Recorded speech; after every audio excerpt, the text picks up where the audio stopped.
You may want to fast forward 5 minutes at least or something like that, since I'm going to be trying to get everything set up here before we get started. I gotta get chat set up too. Where's the chat?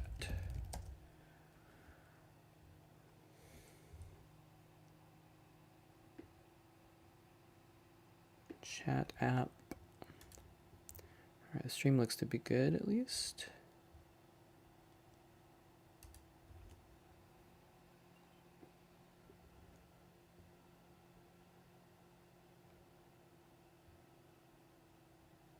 Okay.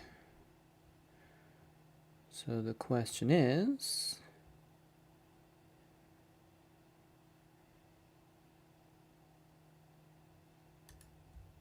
let's check the audio.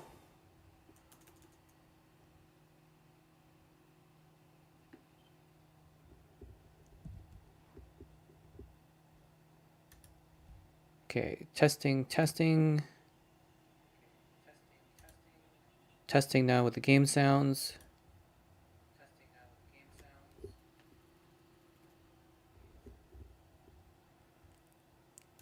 Trying this one more time with the game sounds in the background.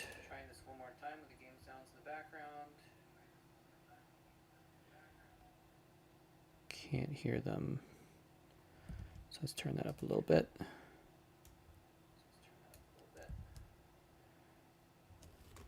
Let's check the volume of my headphones too. Oh, that's really loud.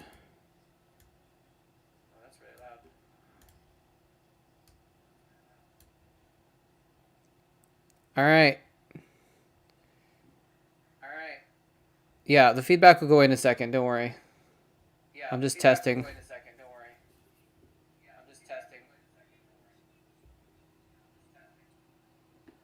All right.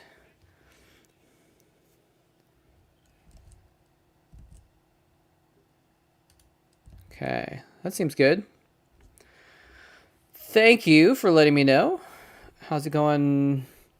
I want a banana. Is that like I want a banana? Anyway, how's it going, minions? All right, well, we'll go ahead and get started. You guys are gonna have to let me know how the volume seems for me versus the game volume once we get started. Okay, let me know if I need to tweak that because it's hard for me to. He wants to be banned. Hold on a second. Okay, closing the door. Got my water bottle. And since we got some folks here,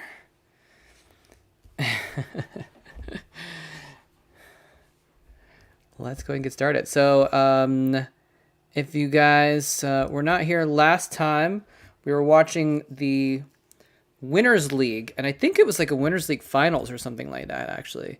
And so last time we watched, it's Huasheng or Lake Half, I think maybe, at the time, versus KT. And so last time was a game between, well, it was Jadong versus everyone. He basically all killed. He all killed the entire KT team.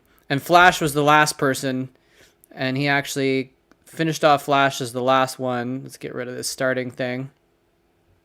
And so Jadong all killed, but this is a 2-round thing. And so this is the second round. I'm not sure exactly how it works, honestly, why there's 2 rounds or whatever. Maybe it was a semifinal and a final or something like that. But Jadong is back in for game number 1. And he's facing against Effort this time. So if Jadong can all kill KT twice in a row, that would be an absolute ridiculous display of dominance. And the audio isn't working, is it, for the games? What's going on with that? Can you guys hear the Korean commentary and stuff in the background? It doesn't look like it's happening on mine. Oh, look, Jadong's in the crowd. How did that happen? No, you cannot hear the game. All right, let me see if I can fix that. It was working like 20 seconds ago. I don't know why it's not now. Let me just mess with some settings here. Okay, that setting is messed up. That would be why. All right, let's try that now. There we go. So is that, how is that? Is that too loud? Is that good? It's too loud in the background? Okay, let's turn that down a bit. Okay. Actually, I'm sorry. This is not KT. This is CJ. It's Jaedong versus the CJ team. That's good? Okay, cool. That's what I did. I dropped it by about half. So actually, I'm going to tweak it a little bit more because I'm going to turn it down in my own ears a tad. I'm going to turn it back up in the game, in the broadcast audio. So hopefully it'll be not as loud for me. Oh, I could have just turned it on my headphones, actually. I didn't need to do that. That was dumb. Anyway, let me know if it needs to be readjusted. Let's do this. I can actually just change my headphones. And it won't change the output. Cool, cool. Alright. Anyway, so this is I think this is a finals. And so this is Jaedong's team. Team Jaedong. He is really the core of their team. Versus CJ. And so this is actually a pretty good matchup because this is Jaedong versus Effort. And Effort is like one of the few players, one of the few Zerg players that was actually able to, what's like just below go toe-to-toe, right? I don't know if he could quite go toe-to-toe with Jaedong, but, well, yeah, let's say he went toe-to-toe with Jaedong because he actually, I think, beat Jaedong in a best-of-3 once in ZVZ. So like one of the very, very, very few players that actually stood a chance against Jaedong in this era as a Zerg. So anyway, we'll see how that goes. Jaedong is the red Zerg at the top right, by the way, and Effort is the blue Zerg in the bottom left, in case anyone's watching. How's everyone doing today? It's the weekend. For a lot of people, I guess. Some people don't. The days of the week don't actually mean anything.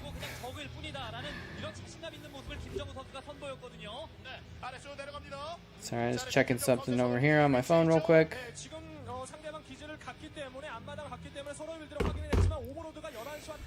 Anyway.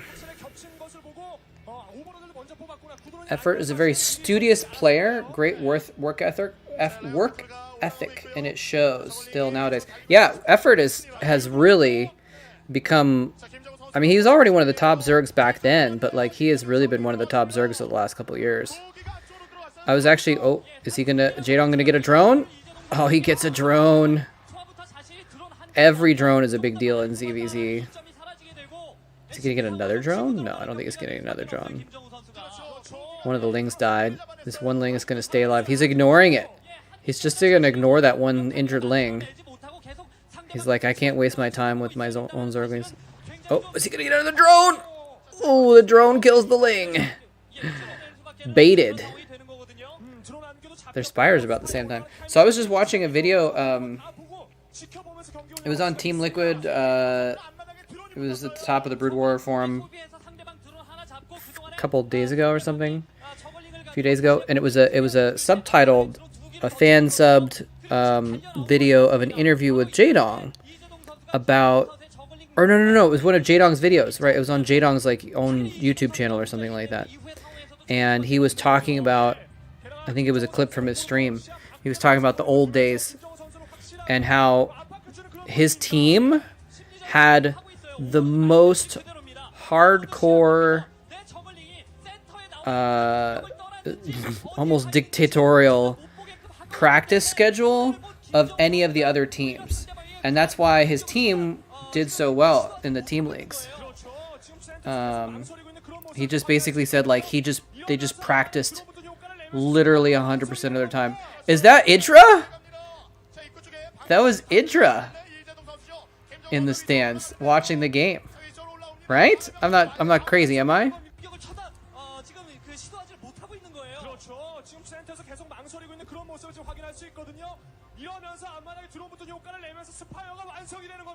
Yeah, pretty sure that's Idra. That's kind of cool. And I think was he playing on CJ at the time? Is that why he was there? Because I know he went to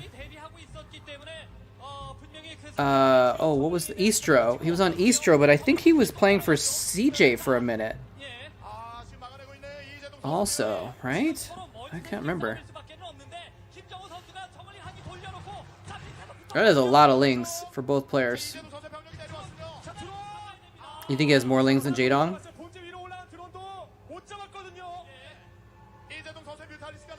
I think he did, and then by the time he got over to Jaedong's base, Jaedong had caught up, it looks like. They're both really even in this game. But if he had more lings than Jaedong, that means Jaedong got more drones. Which is good for Jaedong. And now it is, at least. So now he's gonna try and attack with these lings. There's mutas out now for both players. Now we get into the heart of ZVZ.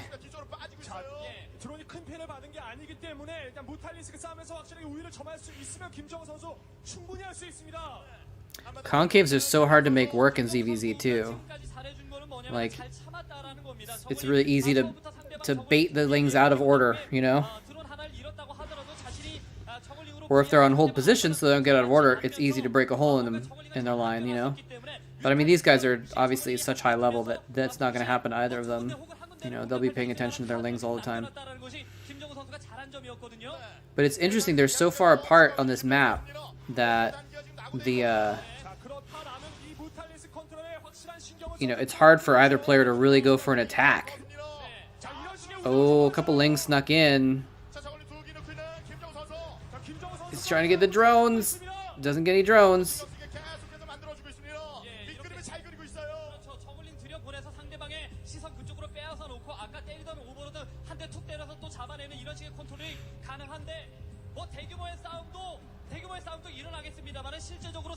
Both of them have been constantly sneaking lings in. Almost got that drone. I think one more hit would have killed it. Again, every drone counts for a lot in this matchup. Let's see. So it looks like I'm trying to count the drones right now. Jaedong has like 5 at his natural, whereas Effort has 3 or 4 at his natural. I just counted Effort has 10 in his main. So if Jaedong has 10 in his main also, there's Savior and Quanro on the CJ bench.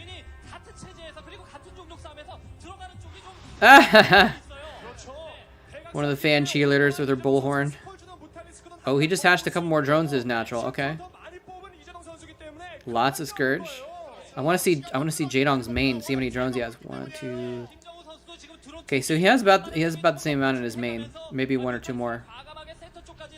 So they're pretty much even. Jaedong maybe has a tiny edge economically, I think.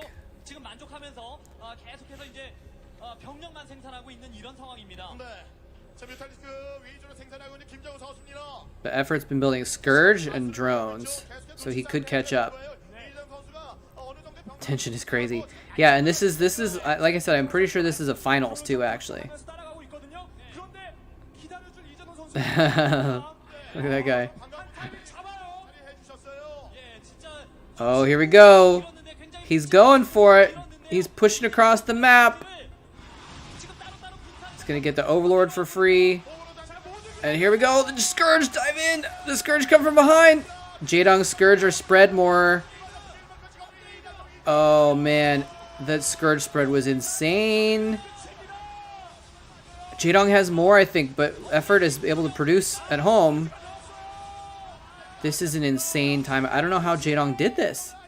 He just won the game, I think. Oh wait, no. Maybe?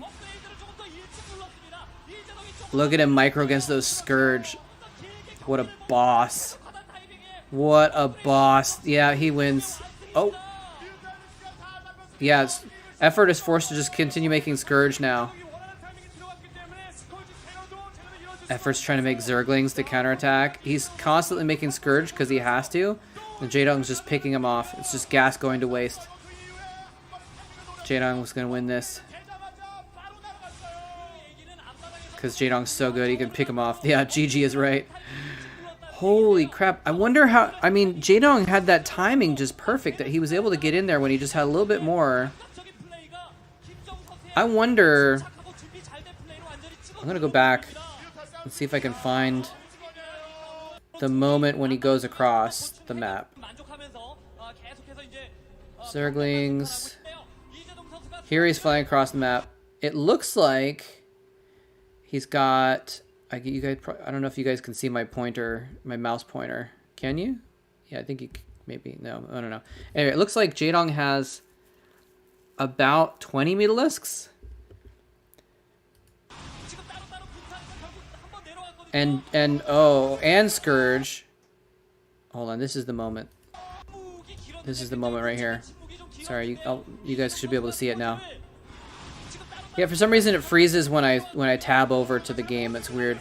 So I think what happened there is Effort had about the same amount of Mutalisks, and his Scourge landed first, but his Scourge I think got wasted. I think he ended up getting 2 Scourge per Mutalisk, and it looked like Jaedong got a spread and hit more Mutas and was able to finish them off. So I think Jaedong just had a better Mutas Scourge split there, basically. I think they were basically even. Jaedong may have had a couple more Mutalisks. Yeah, I love JKL on the YouTube screen. I use it all the time. Yeah, if you guys don't know, take the life pro tip from Iwanabana. If you hit J, it'll skip backwards. If you hit L, it'll skip forwards, and K will pause and unpause. So you can just rest your 3 fingers on JKL and control the pause, unpause, back and forth if you're watching a video or whatever. But for some reason, when I tab over to the YouTube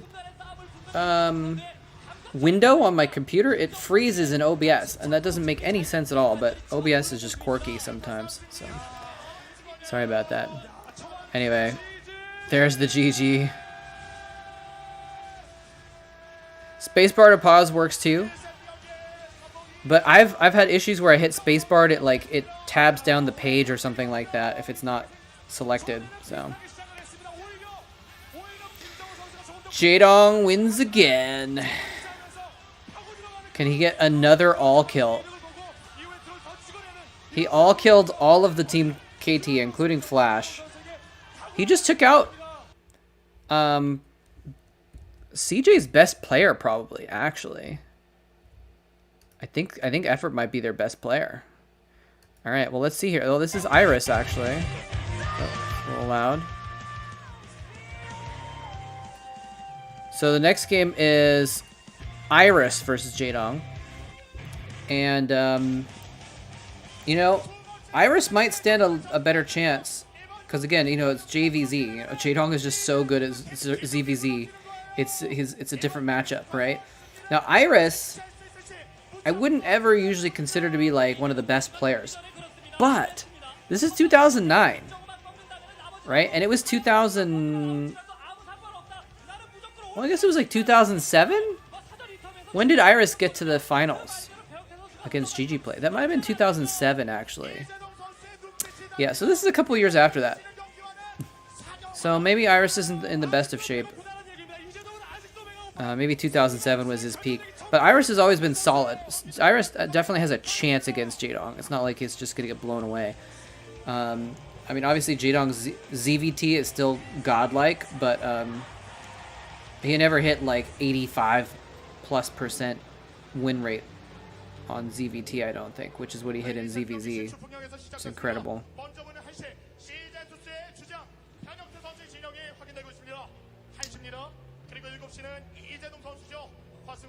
There he is. Yeah, I wonder. I don't remember when they switched from Lakef to Hwaseong as their like sponsor name. But this is 2009. It must have been in 2009 that they switched to Hwaseong. Because it was before I went to Korea. When did I go to Korea? 2010? I think it was 2010. 있는 선수는 바로 이 변형태 선수입니다. 이 맵에서 뭐 5번 경기를 해서 한 번도 패배하지 않았으면서 게다가 저그를 상대로 3승 무패의 성적을 변형태가 보여주고 있기 때문에 두 번째 세트에서 이재동을 If you guys don't know, Iris is the Terran player. He's the purple Terran. Jaedong is, of course, the Zerg player. I don't think there would be anyone here. Hey, Patakovsky? Thanks for the follow.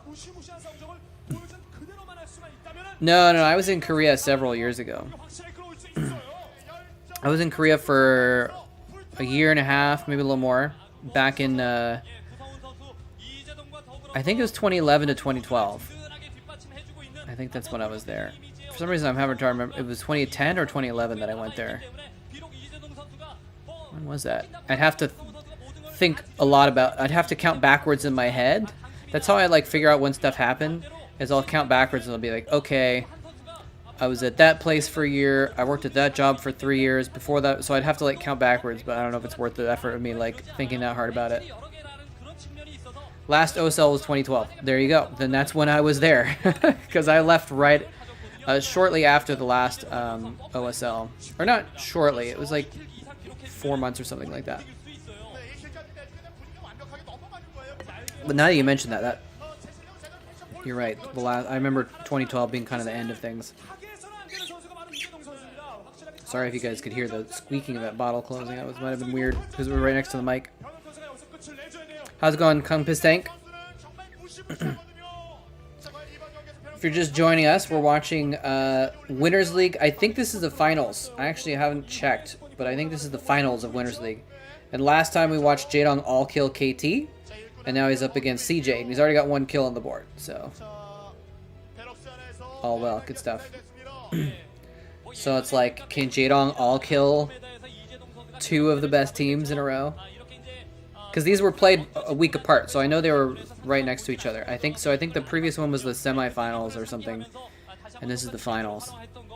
The Winners League was a weird setup. There's Savior playing for Team CJ, the scumbag, but we didn't know it yet. Missed the last hour. No worries, man. I mean, if you really want to, you can always watch the VODs, but you know, it's not a big deal. This is supposed to be for people to hang out, relax. I don't know if I could ever go to sleep watching StarCraft though. It's just like I'd have to be really tired. Like this isn't quite ASMR craft. What would that be like? ASMR craft? Could you do a StarCraft that was I don't know. Anyway, I don't think I have a good voice for ASMR anyway. Anyway, back to the game. Iris is going for a quick expand. This is 2009 though, so it's not atypical to go for a pretty quick expansion off 1 barracks. I'm speaking of tired, I'm yawning. It's so funny that they have the team members as their masks and everyone's like pretending to be whatever. It was 4 in the morning. Yeah, it's a good time to hit the hay.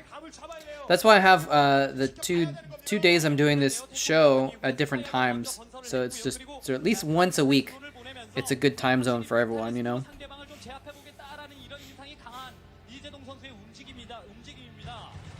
That scouting SCV is getting denied. Good lighting. Thank you, Diggity. How's it going?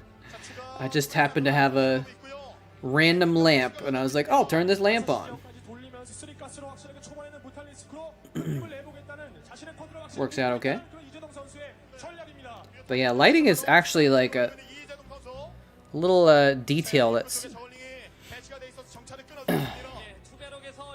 surprisingly simple, but makes a good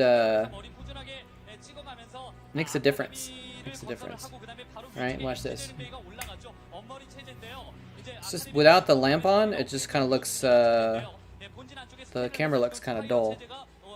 Mood lighting. Prepping turkey, nice. Good stuff. Tell all I said hi and happy Easter.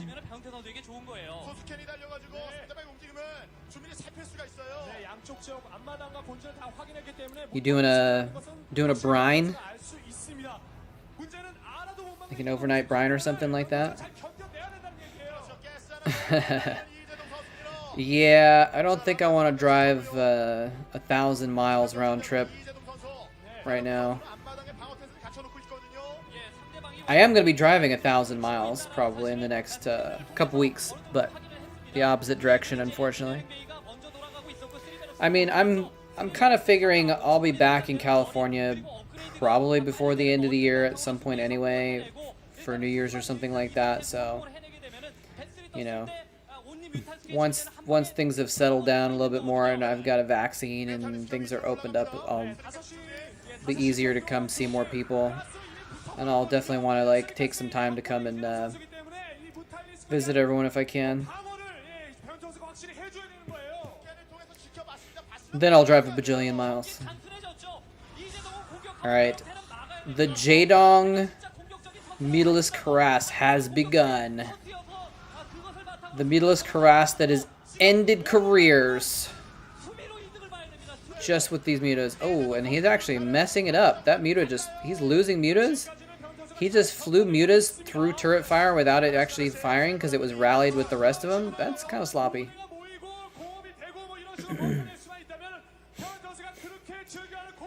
Kind of sloppy.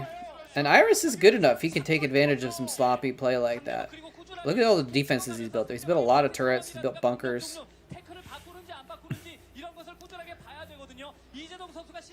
BSL finals. Cool. No worries.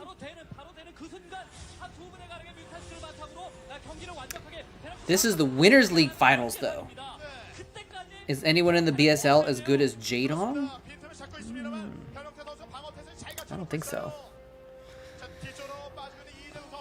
This is not quite as live, though. Having been played 12 years ago at this point.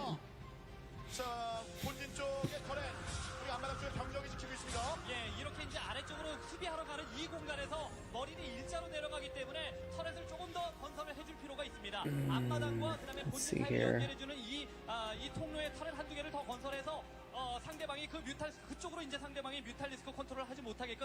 Just checking the little dashboard thing to make sure the stream is going okay.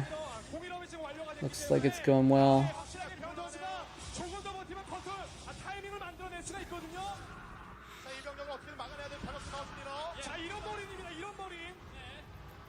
He's still meatless harassing, by the way. Like, this is a long meatless harass, and there's so many turrets that have been created. He's killed so many Marines.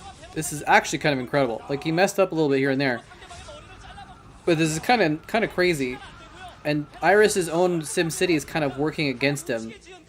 So Jaedong is kind of like, all right, well, these barracks are a choke point that your Marines can't get through. So I'm going to dance around that. Oh, now he's hitting the turrets, though. There's so many turrets. He's got so many turrets. Yeah, there's like 4 turrets below him, and he was just kind of like juking around him and not really... He took a little bit of fire from them, but...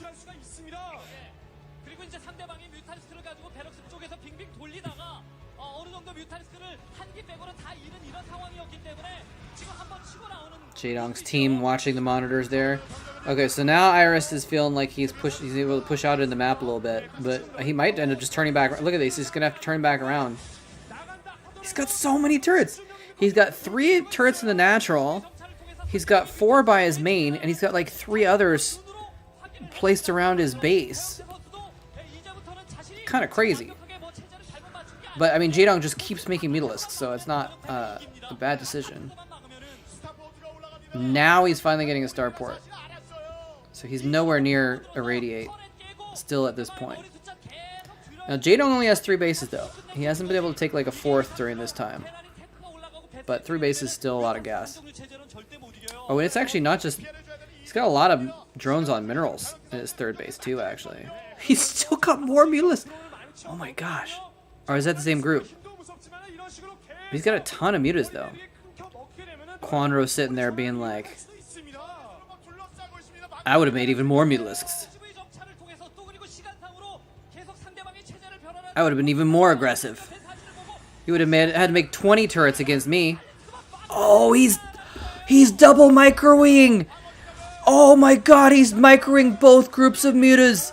He's one-shotting turrets with double muta groups.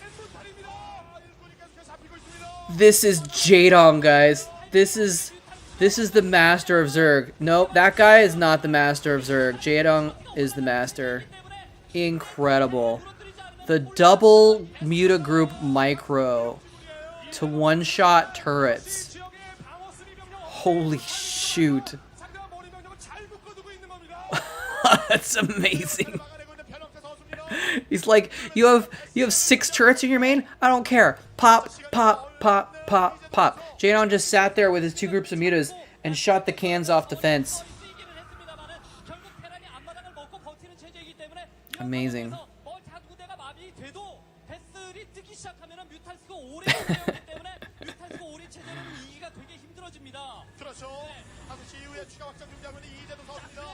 Oh, he's 1 muta short of getting one-shotting him, I think. He's getting an extra shot on those turrets now. He lost a couple mutas. Was going after the facility? Oh, now those mutas are trapped. Or is it the Marines that are trapped? They can't get through the barracks. The mutas are just... There's just so many of them. He can do whatever he wants now. Is he gonna get the facility? Oh my god, he's gonna get the facility! No vessels. He's gonna get 1 vessel out, but he can't research irradiate. There's nothing. That was his 1 chance. And now, unless he has an armory somewhere and he gets Valkyries out, but Iris, I don't think Iris is smart enough to do that. I think there are players that would have gotten Valkyries by now, but I think Iris is not creative enough for that. Correct me if I'm wrong. I'm not as big of an Iris fan, so I don't know his style that well, but I feel like, you know, Flash or Fantasy or even some of the other lesser Terrans that are more creative would have gotten some Valkyries by now. Like, Jaedong is super all in with mutas, so it's like, why not? Maybe he just didn't have the resources for it, though.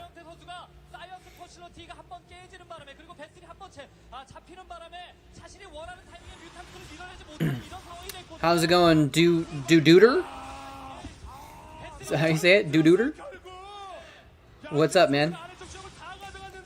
PogChamp, indeed. It's interesting that they've kept PogChamp on the like lizard face. They're not changing it anymore.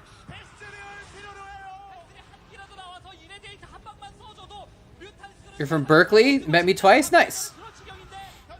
Yeah, man, I spent a lot of time doing StarCraft stuff in Berkeley. Well, not like a lot, but like I went to Berkeley for 2 or 3 different StarCraft events, and then I went out for the class. Did you ever go to the class that was there?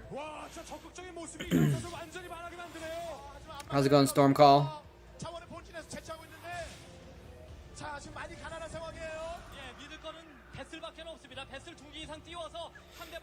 You weren't a student? Okay. Well, I wasn't a student either, but I still went to the class. Yosh did not teach the class. No. It was, I don't remember his name. Unless it's a different class that I'm not aware of. But I went to a different lecture that was taught by some other guy. There's videos on Vile Attack of... I recorded 2 or 3 of the lectures and put them on Vile Attack. I don't remember his name. Yosh might have been involved a little bit with like one of their lectures or something like that, but it was another guy that taught the class. Because it was like a senior seminar class where it was like a senior Berkeley senior that was teaching it, and it was like StarCraft and game theory.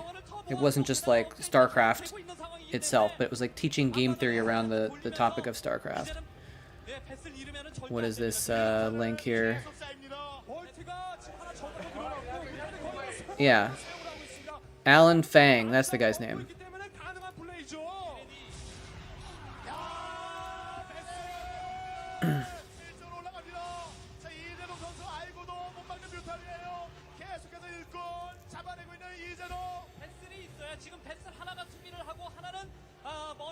같이 내보내면서 이 뮤탈스의 공급을 끊기 위해서 멀티 하나하나를 지금 끌어내야 되는데 I can't believe we're like 20 minutes into this game and it's still just mass mutas.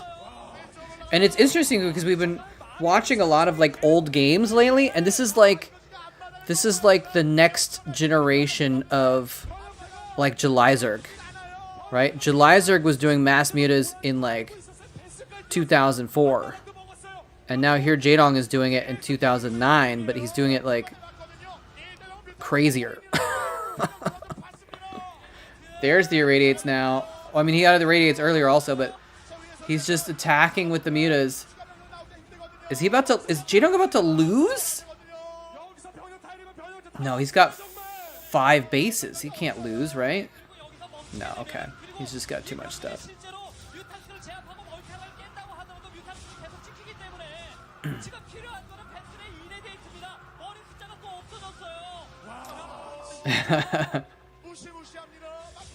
Yosh and Zalfor were consulting. Okay. I don't know. I don't think I ever met Yosh. If he was at one of the lectures, I didn't meet him. There's the GG finally. Oh my god. What a ridiculous game. What a ridiculous game. Oh my god. So Jaedong now has 2 kills in a row. Hold on, I want to go back. I want to go back and see if I can find a certain spot.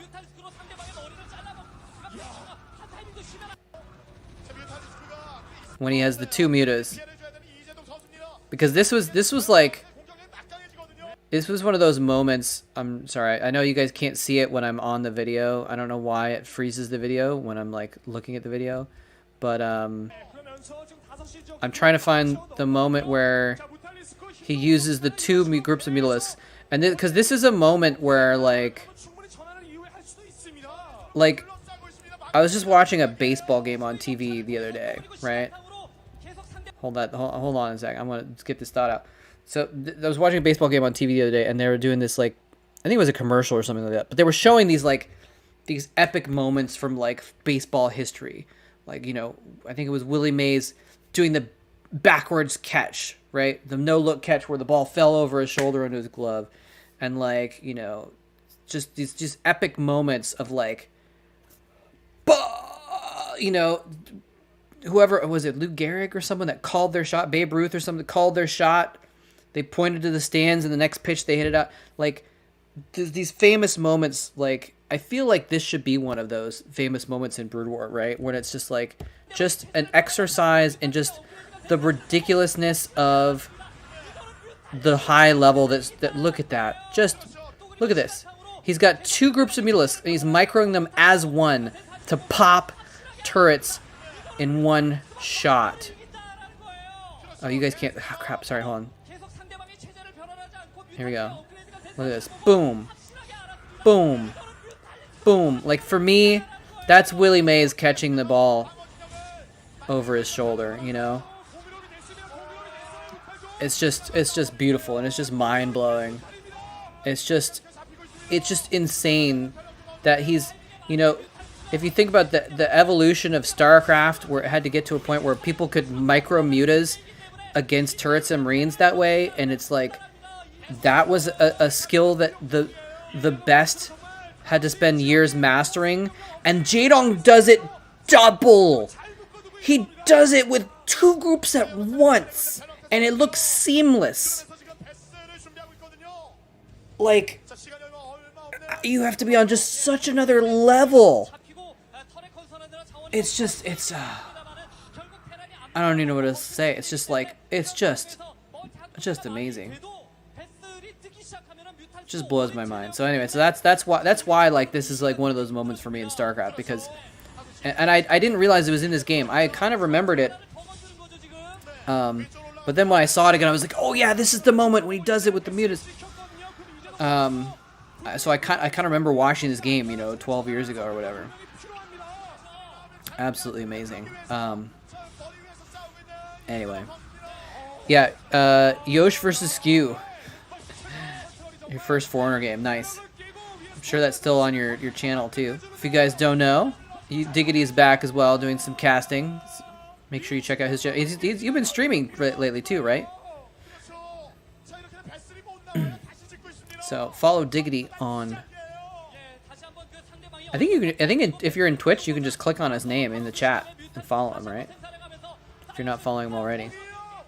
Here we go. Oh, look at this. Oh, the mutas, so strong, so many mutas. Just amazing. Yeah, exactly. It's hard to do with one group. Jaedong's doing it with 2 groups. Oh man, I know we're rewatching this game now, but anyway, so Jaedong has 2 kills in a row. Jaedong has 2 kills in a row. So let's see who game 3 is. Jaedong versus Savior. CJ has the balls to send out Savior to face Jaedong. That's gonna go well. I mean, it is Savior, I guess. Who knows?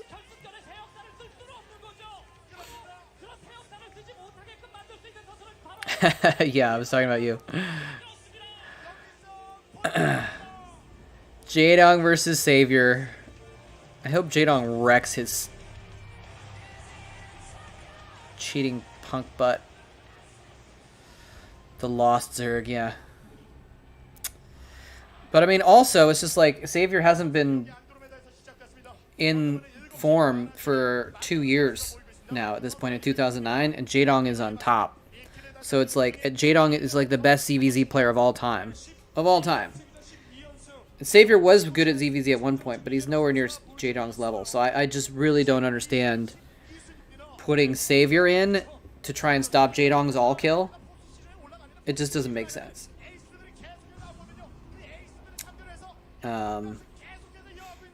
I don't know why they would put Savior in. I'm not sure who else they would put in. CJ doesn't have that deep of a bench. But I don't know. Savior just seems like a really bad pick.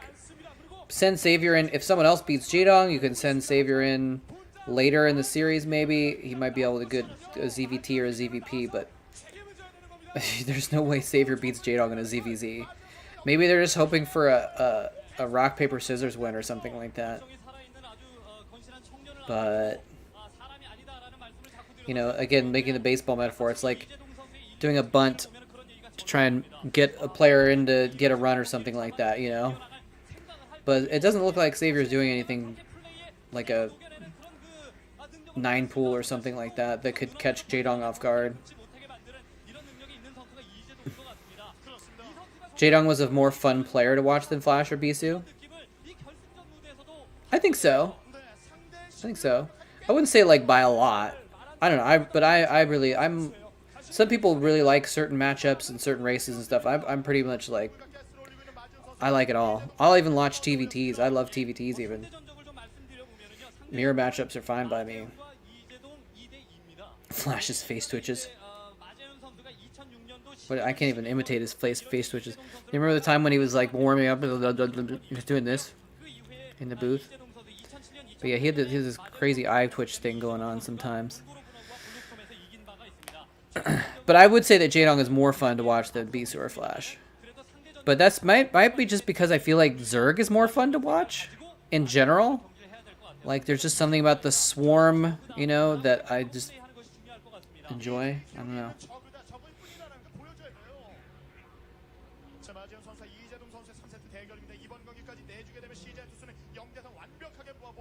I think he's wearing a suit. He must be important. Someone threw a peace sign in front of his face.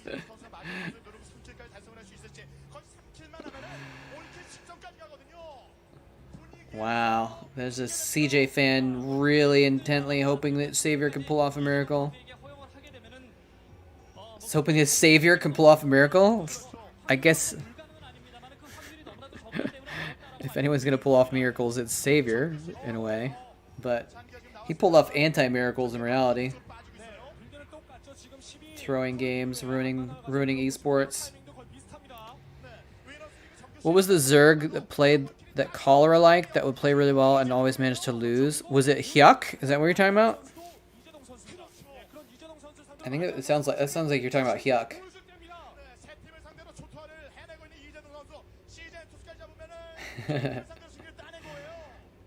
Someone was talking about that the other day, and I had forgotten that Hyuk was a choker, but yeah, there were some players that were like that.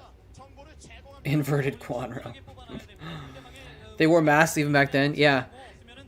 Welcome to chat. What is it? Sorry, this chat is really small here, so it's hard to see some people's names sometimes. Sharkitos. Or Sharkito Z12? I don't know. I'm not sure. But yeah, actually, I've like, I think I read an article or saw a podcast or her podcast about it or something like that. Oh. So Jaedong is the red Zerg, by the way. Savior is the blue. And Jaedong has taken drones off of gas. This is a Zergling all-in switch. This is kind of crazy. Yeah, he is like... Oh, and he built drones! He built drones! Savior built drones! There's Much. Much realizes his teammate is about to get overrun with Zerglings. There we go. There's the bust. He could have even waited even a little bit longer. Is he actually going to have enough, though? Yes, he is. Yes, he is. There's the CJ team looking pretty disappointed. He's actually going for the hatchery. He's not going for the drones in the main. That's interesting. I guess it's easy prey. Yeah, now he can leave a few Zerglings there. So, just Zergling all in while the Spire was building. Yep. Now he's killing all the drones. You can't beat Jaedong. There's the GG. Wow. Yeah, so it's I would have expected Savior to be the one. Well, I mean, Savior maybe has too much pride for that or something like that. Jaedong posing next to his own cardboard cutout. That's amazing.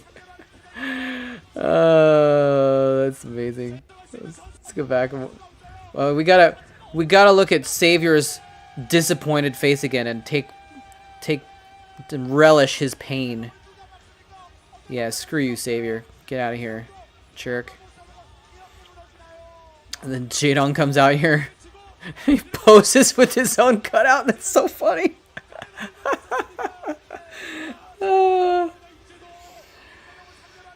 Oh man. But I like Savior might have had a little too much pride or something like that. But just, objectively speaking, if you're sending Savior into that situation, Savior is not as good as Jaedong in ZVZ. It would make more sense for Savior to be the one to do a Ling bust to try and just get Jaedong out of the game, right?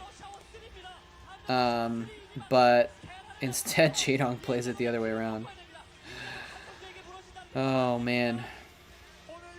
How's it going, the Optimator? ZVZ's never a real game? It can be, I think. I think it's very, too quick to be, like, that crazy.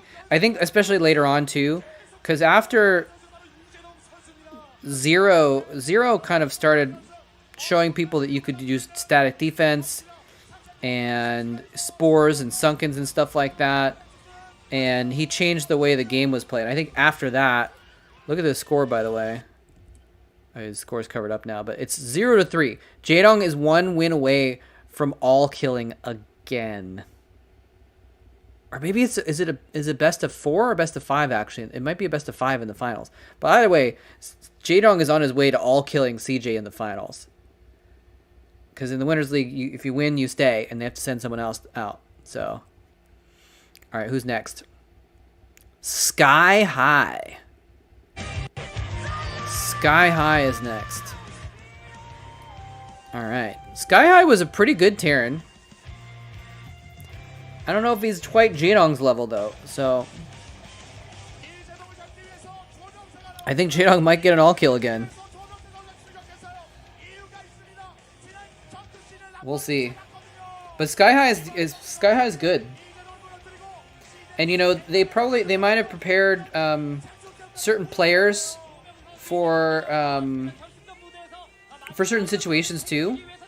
Like you could prepare a sniper and say, all right, well, if the Jaedong is still there on map 2, we're gonna have this guy prepare specifically for that. And we'll send him out if it's Jaedong, and if it's not, we'll have someone else send out or whatever. So, although this is game 4, so it's a little bit late for a sniper build, honestly. But maybe Sky High was preparing a. Maybe they were like, okay, Sky High is gonna be versus a Zerg, and Quanro is going to be versus a Terran, and so then maybe they had them prepped for this map, depending on who they were up against or something like that. I don't know. Yeah, the team leagues were fantastic, man. I love the team leagues. I really miss the team leagues, and they have the ASTL, but it's not the same. Not quite the same because they're not really like, you know, long-term permanent teams, you know. Staying home from class to watch the games. Aw, look at that couple. They could have kids in school now. By now, that couple. If they didn't already back then, I guess. But it's 12 years ago. A lot has happened between. Okay, wait. Is this a 5? Is he 5 pooling or 4 pooling? Hold on, I'm gonna just go back and double check. Hold on a second here. He's got 5 drones. Yep, he's 5 pooling. He's gonna 5 pool Sky High. Why not, right? Get the... this is an unexpected way to get the win, right? And I think this is a 3-player map too, right? So he can kind of easily know where his opponent is. Oh my gosh.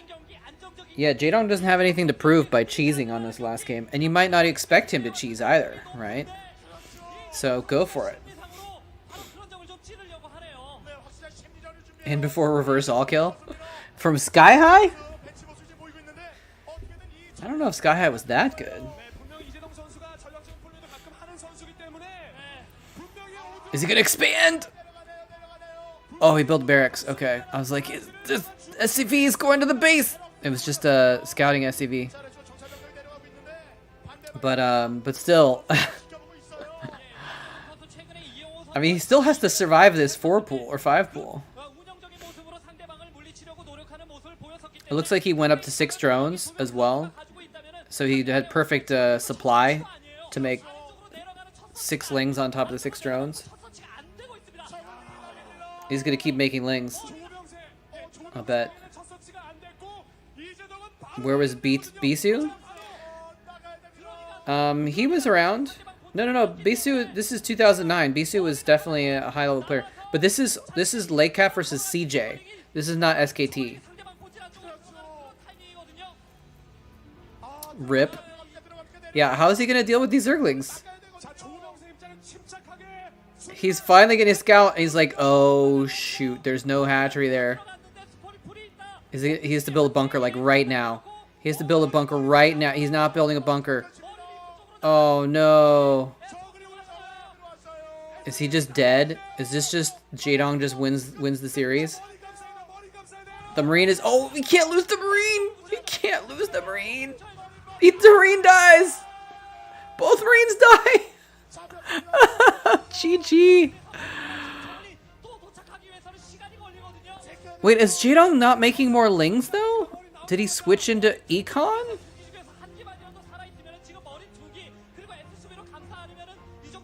He pulled all of his SCVs. That's a lot of metal right there. That's a lot of hit points for these SCVs. He killed the first 2 Marines, but he's not gonna be able to get to this extra one. But there's so many SCVs pulled that he's overhard. So he did. He switched into oh, he got another Marine. He switched into Econ. So he didn't do it quite as an all-in. He did it to try and get damage and take an advantage. That Marine is like running around. Somehow he is able to afford another barracks. I don't know how he's able to afford another barracks. But once he got 2 Marines out, he can micro one away from the lings while the other one fires. And he can actually get a lot of damage out. Now he's making 2 more Zerglings?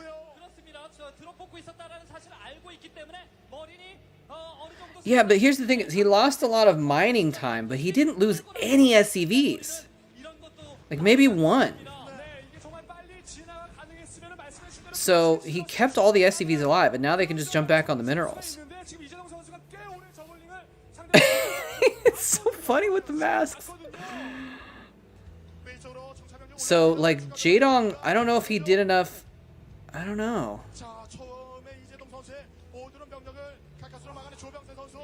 Like, I almost feel like if he kept making Lings, he could have won the all-in, because he got good kills on the Marines early on. But he didn't all-in, and he switched up to making drones after the first 6 Lings. And built the hatchery and everything. So, he distracted Sky High, but he didn't kill him.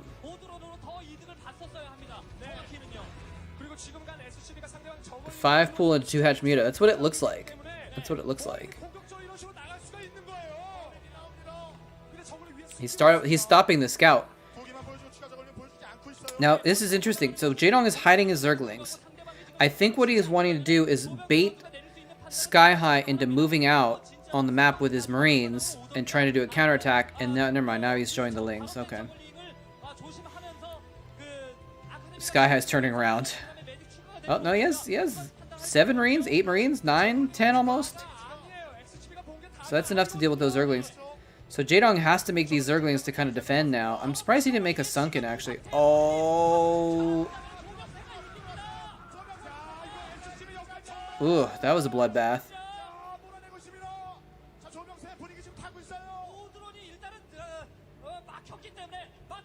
Yeah, Bisu was big in 2007, 8, 9. Even in 2009, he wasn't really that dominant or anything like that. But 2007-8 BC was a big player. But now Jaedong made a bunch of Lings, but he lost some, and he made the Sunken too late. Now there's medics. Is Jaedong actually going to lose this?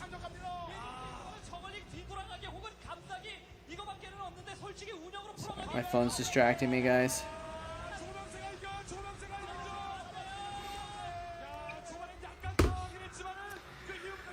Oh, he went for a Hydralisk Den.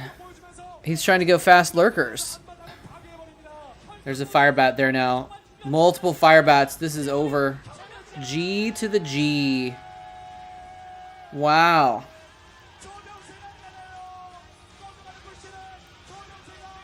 Wow.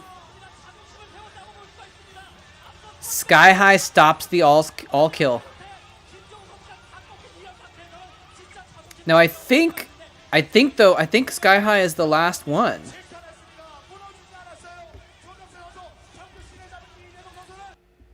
I think Sky High is the last one, right?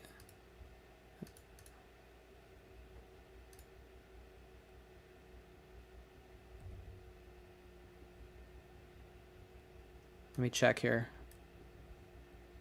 I just want to see if it's 4 or 5. Yeah, it's 4. Okay, so it's 4. Okay, so now Lakecaf has to send out another player. And they're sending out a guy named Young. I do not know anything about Young.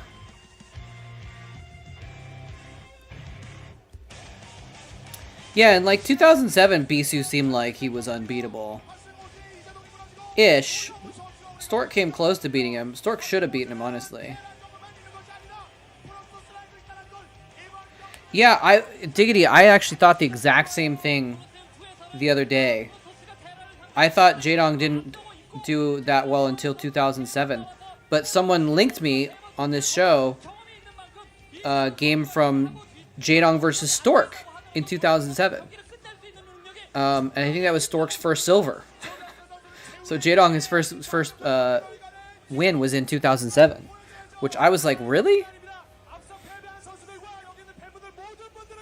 Yeah, it was OSL versus Stork, and so I was really surprised by that because I thought Jaedong didn't win his first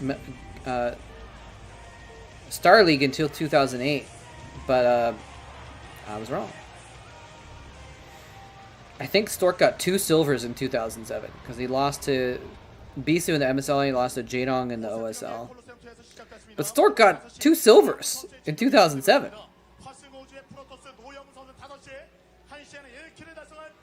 Sky High taking a deep breath. Okay. Settle in here. I gotta kill 3 more Lake Half players. It's really interesting they sent in Young. Again, probably a sniper build. There's Jaedong. He looks almost sad that he didn't get an all kill again.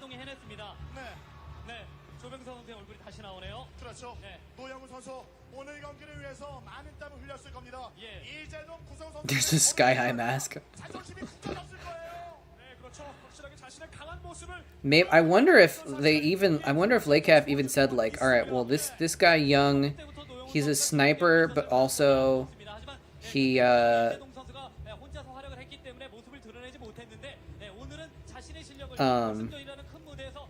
maybe they want to get him some experience, like maybe he's an up-and-comer and they really wanted to get him some stage experience, but throwing out a newbie in the finals seems a bit crazy. But again, you know, Lake Half team, well, they have Haya. Haya's a good person to send out. Maybe they didn't want to put him in a TVT. But the Lake Half team's bench is not super deep. They don't have a lot of. They had like several solid players, and that's why they were did so well. There's Young, by the way. That's why they did so well in the team leagues. It's because they had a lot of solid players, but they didn't. Jaedong was the only like good player that they had. Because like Haya was good, but only in the team league. Haya never really got far in the star leagues or anything. Wonder who was considered Bonjour for the longest period of time.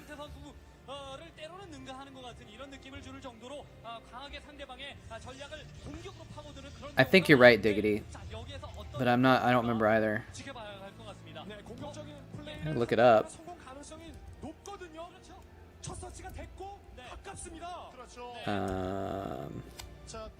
Can you guys see it right now? Yeah, okay, the video is still playing. The only time it doesn't show the video in my broadcast is when I'm actually looking at the video.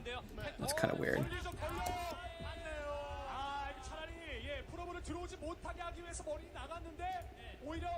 Alright, so let's see here. Jaedong, OSL. Trying to find that OSL.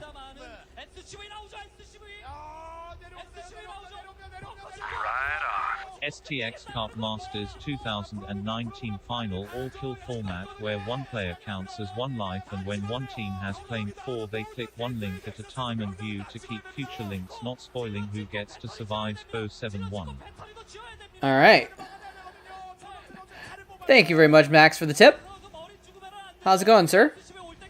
We got some craziness going on here right now where Young is defending, trying to fight for his life with probes. So I'm going to reread that in a second, but I want to see what happens here. 2.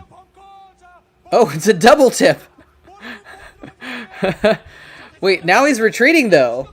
Sky High went like for an all-in, but now he's falling back from the Zealot? And now he's going, nope, now he's going back in? He's pulled so many probes. That is a dozen probes not mining right now, but they're killing the bunker. Oh, he gets a Marine. But the Zealot dies, the bunker dies. That is huge, actually. That is huge. Now he can micro this Dragoon. And he won't have to worry about his gateways dying. Can he micro the Dragoon? He's trapping his Dragoon with his own probes! Is he gonna get away? Is he gonna get away? No, the Dragoon dies. See, you know, if that was a highest level Protoss, I don't think he would die there. I don't know why they sent out Young.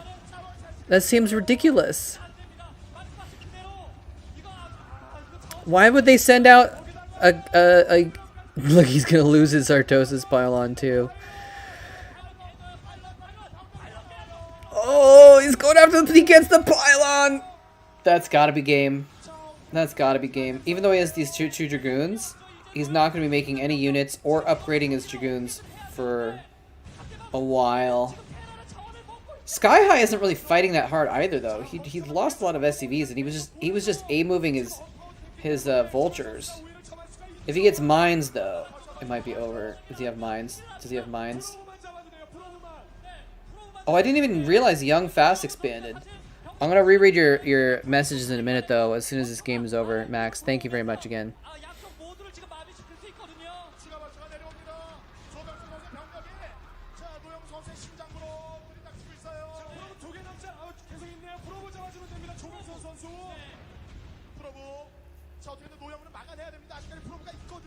I'm not sure how this is gonna go, actually, because the thing is, Young does have 2 bases, and he does have Dragoons out, and Dragoons can micro against Marines and Vultures really well. So like, but he keeps losing his Dragoons. Like, I'm reminded of the game that we watched a few weeks ago, which was The Rock or something. I don't remember who it was. Backhoe. Someone got rushed and they had like 1 Dragoon and a shield battery, and they microed that 1 Dragoon. The Dragoon had like 27 kills on it or something. But there you go. Young finally GG's. Oh man. Well, Sky High has 2 kills in a row now. All right. Oh man. All right. Let me check back these messages then. So we got a couple games recommended here from Max. STX Masters Cup. XTX Cup Masters? Yeah, 2009. Winners League for all kill format. Yeah, so it's the same format as the one we're watching right now.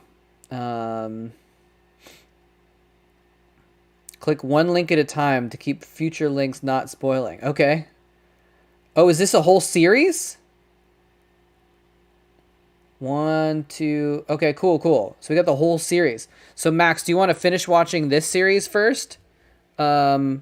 Of CJ versus Lakoff, or do you want to switch into that one? Okay.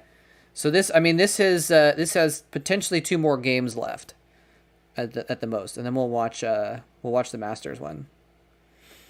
But it's up to you. We can watch this. Okay. We can switch. There's not a big deal to switch out.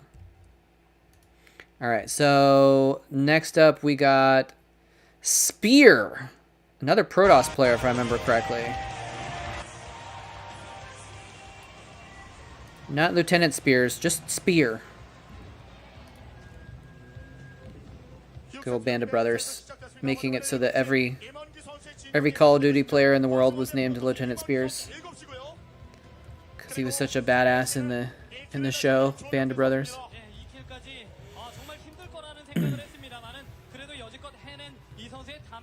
Anyway, thank you again for the tips, Max, and the recommendations. Because after these 1 or 2 games that we have left in this series, I didn't know what we were going to watch next.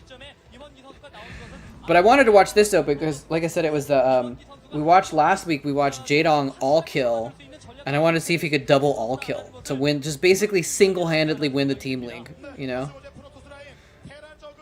10 for so many links. No worries, man. I mean, it's kind of like a unofficial rule that if you donate, your suggestion goes to the top, but you don't have to donate to make a suggestion. You can just be like, let's watch this, and link it in the chat, and that's fine too. But then if you just paste in the chat and someone donates and they're like, I really want to watch this, we'll do that. But we don't get a ton of requests, so usually everyone's requests get watched, I think. Watch all the Lita Ace games? Like Air Force Ace? Or like you mean when he was the ace for their team? Was Lita on Air Force Ace? Actually? I don't know what those signs say, but they all say 4-2. So they're rooting for Spear to get the final kill to beat CJ. There's Savior. Yeah, scumbag. Look sad on the bench, jerk. Watch the entirety of the Vile Attack account. Let's see. I think we don't have quite the time for that.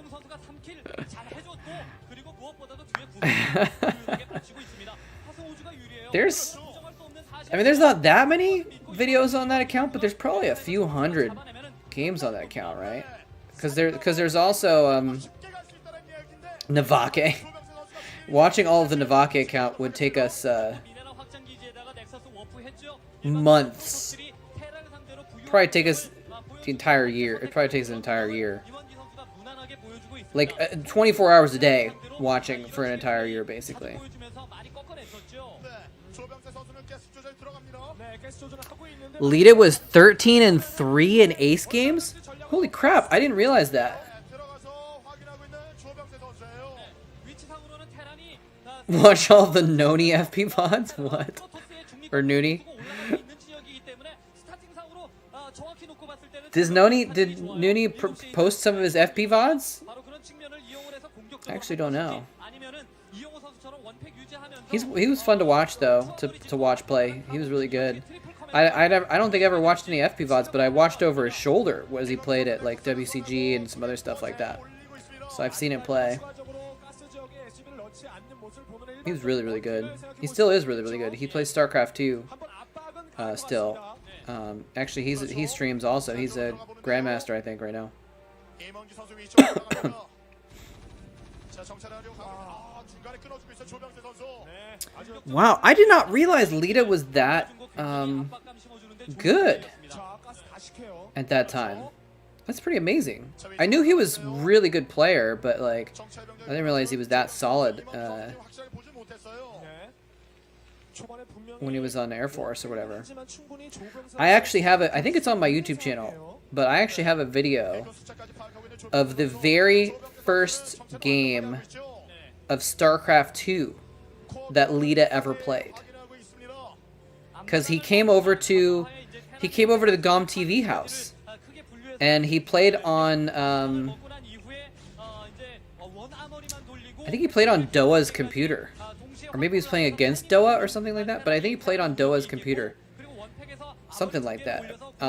And so I actually took a video over his shoulder of Lita playing StarCraft 2 for the first time, and people were trying to coach him, and most of the people there didn't speak Korean, and so they were like trying to tell him what it was like, and so they're like telling him to make an orbital, and they're like, oh, use a mule, and he's like, what's a mule?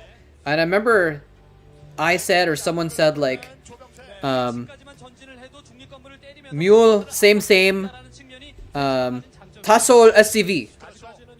A mule's the same as 5 SCVs in, like, you know, Konglish, basically, and trying to tell, he's like, oh, okay. Trying to tell him how to do, because he obviously had programmer mechanics, but he didn't know anything about SC2, because he'd never touched the game before, because he wasn't allowed to. It was kind of like an illicit thing, actually, for him to be playing at the GOM house. Or not illicit, but like, you know, he wasn't supposed to be competing in SC2 or anything like that, because he was still an SC1 gamer.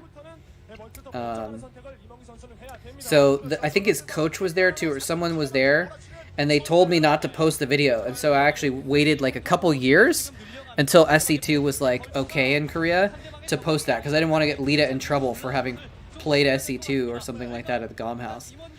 But I was there when Lita played StarCraft 2 for the first time, and I tried to help him learn the game a little bit with a bunch of other foreign competitive gamers. Lita was a cheater? Like an actual cheater, or just like a like Uv was a cheater type of thing? Is this a link to Artosis? Alright, let's check this out real quick, if this is just a short one. And you know, there is a Hold on a few other second. things going on in the Korean scene here. And Yeah, you see that now? one of them is this whole Lita scandal. Lita versus KT. You know, he was playing in the game, they asked for pause, they said that he looked... Why is it not working on the screen? Oh well. You guys know what Artosis looks like. Keep their eyes on the screen, and apparently went like that. You know, he just kind of looked over in the audience real quick, and you know, got a visual clue from the audience. And you know, things like this have happened before, as people pointed out with Flash. Oh, look at his eyeballs. Yeah. Sign waving it. You know, you see that out of your peripheral vision. A lot of times with StarCraft, though, I can vouch that you're concentrating so hard during your match that the peripheral vision you don't see quite as clearly. So I think it's not as big a problem. Young as you Artosis. start to think about it. But later, looking into the crowd, he denies it. He says something like he was rolling his eyes. But that is actually a bunch of baloney. I am going to tell you out there that the word on the inside is that Lita has done this before. Oh. And basically everyone knows he did it. Okay, so there you go. That is some inside gossip. Interesting. Okay. I did not know that. That's too bad. You love Artosis raging and complaining about Protoss? Alright. Apparently a lot of people do. Yeah, Tasteless, all of Tasteless's sub-alerts are, or they used to be at least. Oh, he's trying to squeeze a Vulture through here with the SCV. That's kind of cool. It's not working though. He's given up on it. Oh well. Yeah, if you sub to Tasteless, it plays a random, or not random, but it plays a trigger that is Artosis screaming about something.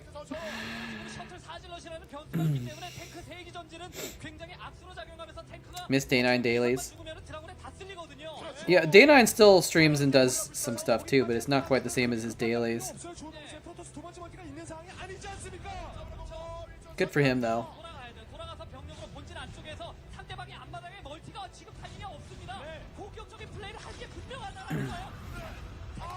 Now that Artosis regularly uploads rage clips on YouTube, I have a diet of them. Okay, hold on a second here, because Sky High... Again, Sky High is the last thing standing in the way of CJ losing this series. And he is... Well, actually, I was going to say he's being pushed back, but now he's getting Vultures into the main of Spear. So we're kind of seeing, not a base trade, but like both players attacking each other here. There's a probe slaughter happening. But Spear's like going for the face. It's like, you stab me in the back, I'm gonna stab you in the face. Oh, but he's about to lose all these Dragoons. There's so much of a wall there. Actually, he got one of the tanks. If he gets the other tank, he might do a lot of damage. Nope, Dragoons all died. That's what happens when you try and force bust a Terran without your whole army, because half of your army is defending Vultures in your main, and you don't have any Zealots.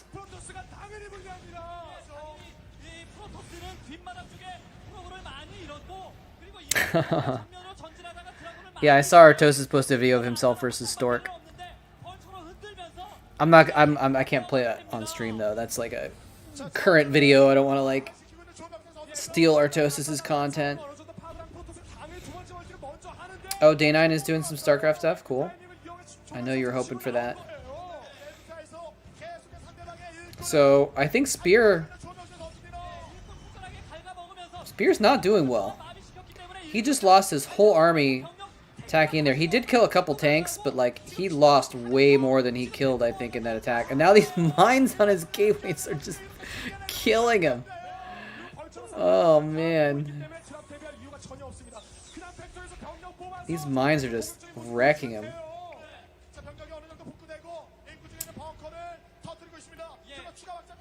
I always find it interesting when they do that, when they kill the bunker just to get out of the way, and it feels like, I don't know, it feels like sometimes you might want to have that bunker here around later just in case.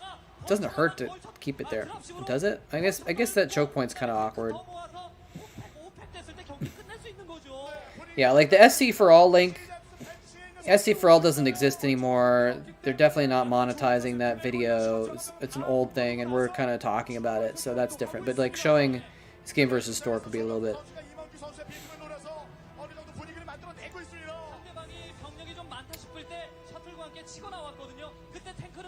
Luckily, though, Artosis gets plenty of views.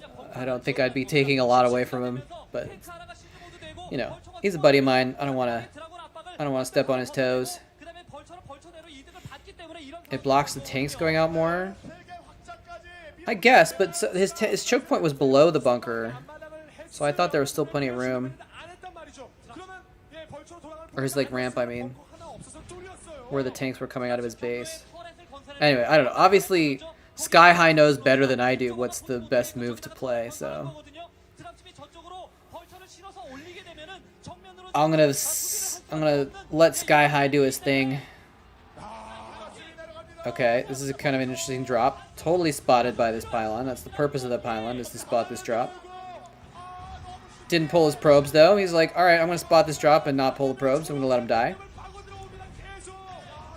Oh, look at this. Another probe slaughter. Okay, he's again just going to freaking face plant his Dragoons into these tanks with no zealots. Why does CG keep sending in these scrub Protoss players that don't know how to break a Terran? Or Micro Dragoons? I mean, they're not scrubs, obviously. They're really good, but still. How's it going, Lyric? How you doing? By the way, if anyone's just joining us, like Lyric or anyone else, we are watching the Winners League. I think this is the finals. I actually didn't check, but I'm pretty sure this is the finals from 2009. And in the previous match, in the like semifinals or whatever, Jaedong all killed Team KT, including beating Flash. Flash is pretty crushed. And in this matchup, the finals, he got 3 kills against CJ, and then he did a cheese against Sky High, and he ended up losing. Or like a half cheese. He didn't go all in. He ended up losing the counterattack. So now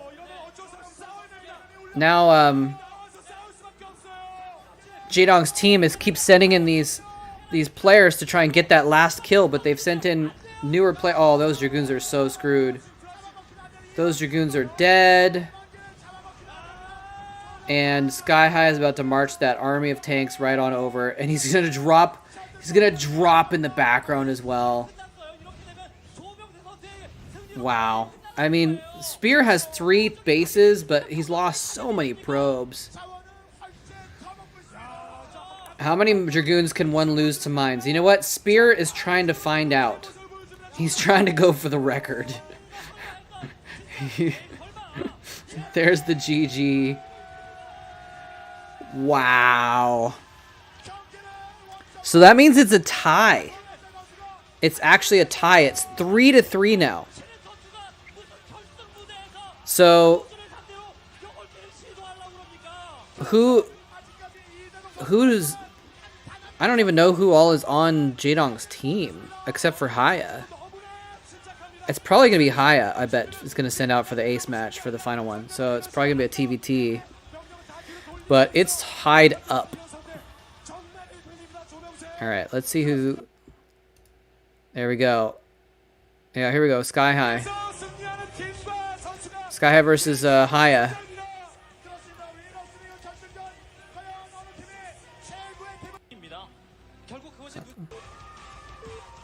Alright, there we go. So, 2009 Winners League Finals final game ace match. The entire season has led up to this one game. This one game decides the winner after months of gameplay to get to this point. So Haya's gonna be, that's Haya right there. He's gonna be the red Terran. I don't know their Korean names, so I have to check the colors at the beginning here. Uncle Roger Haya? Oh, see, that says Hwaseong on it. So did Lakef already change to Hwaseong, and they just didn't change their jerseys because their jerseys say Lakef still? Is it both?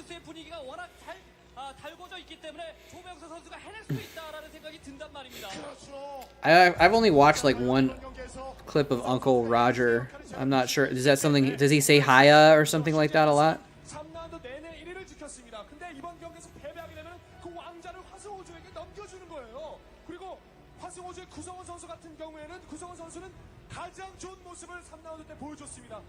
And then after this game, we're going to watch the STX Masters Cup from 2009, which was the same all-kill format.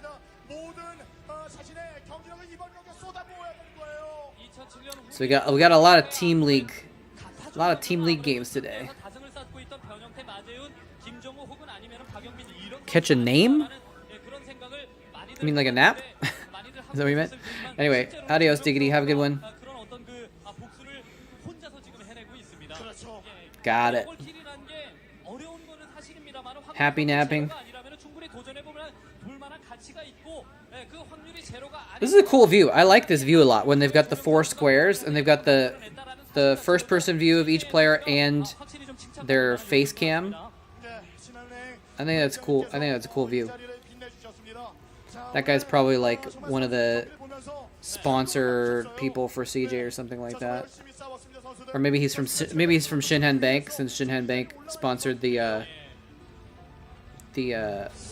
whole league. 지금 빌드는 누구 하나 극단적인 빌드를 사용하는 것이 아니라 지금 일반적인 양상으로 좀 흘러가고 있는 그런 모습입니다. 좀 떨리네요. 막 설마 했습니다. 사실 뭐 계속 말씀드리지만 이재동 선수가 Is that? Am I going crazy? 조병세 선수를 만났을 때 러시아워 3에서 이기지 않을까라는 예상이 정말 많았을 텐데. Am I hearing things? I thought I heard something, but I don't know if it's in my headphones or if it's in real life. 뭐 이런 것들 뭐 감탄 안 할 수도 없겠고요. 그런 의미에서 It would be better with more resolution, yeah. That is the curse. Oh, I got a text message. That's what I was hearing. My phone was buzzing. Sorry about that. You guys probably heard that too. There's Quanro. He didn't get to play today. Sharing those precious pixels between 4 screens. It's true. Oh man. Starport for Haya. Oh no, sorry, that's Starport for are they both getting Starports? Sky High is the yellow one. Sky High was getting a Starport, I think.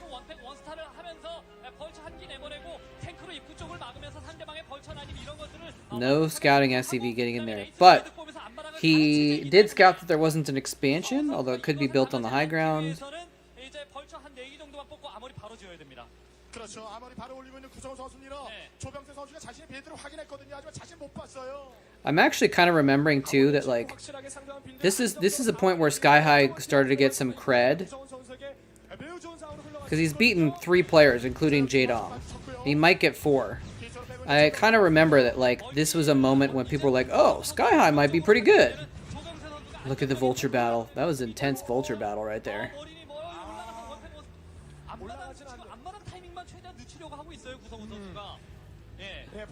Yeah, at least this video is like okay quality. We've watched even worse quality videos than this. Oh, the vultures. He's actually gonna kill one marine. Oh, kills both marines, but the tank is gonna get him.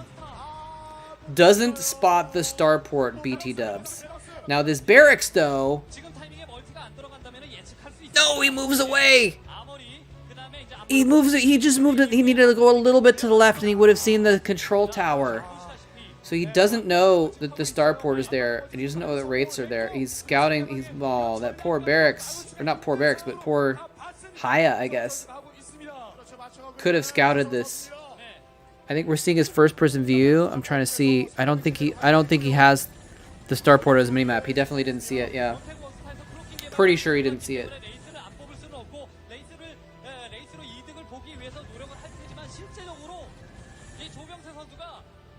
Cloak is finished.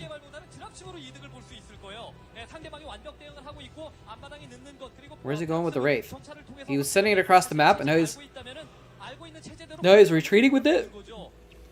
Yeah, he has Goliaths anyway, so I don't think this Wraith is going to do a lot. I mean, Goliaths are just good anyways, even if they have Vultures or something like that. Goliaths are actually pretty good at killing mines. So now he's actually going to reveal the Wraith by attacking the barracks. I'm not sure if this is this like an intentional thing too, where he's like, I want to kill this barracks quickly to stop his factory production. He might know of a timing that I'm too noob to know of, but it might be a timing where he's like, if I kill this barracks quick enough, he won't be able to build the factories that he needs to support. Oh, there's Nalra, by the way. Kang Min giving a sly smile to the audience as he realizes he's on camera. He's like watching. He's like, "Oh, I'm on camera. Oh, hey, how's it going?" 자, 팩토리에 머신차까지 붙이고 있는데. So I wonder if that's part of it. Actually, he actually killed that. 세 번째 팩토리까지 먼저 올라가- He got one more factory down. 확실히 But I wonder if that was intentional to kill the barracks at that point. But he got cloaked wraiths and he hasn't done anything with them. 다소 확보를 하면서 다리 쪽 센터를 건너서 상대방을 압박하기 좋은 그런 타이밍인데요. 일단 조명태 선수는 앞마당을 수비할 수 있는 위치에다가 자신의 병력들을 어느 정도 이제 옮겨놓고 네. 드랍십을 먼저 보유할 수 있다라는 그런 측면을 적극적으로 활용해야 될 것 같습니다.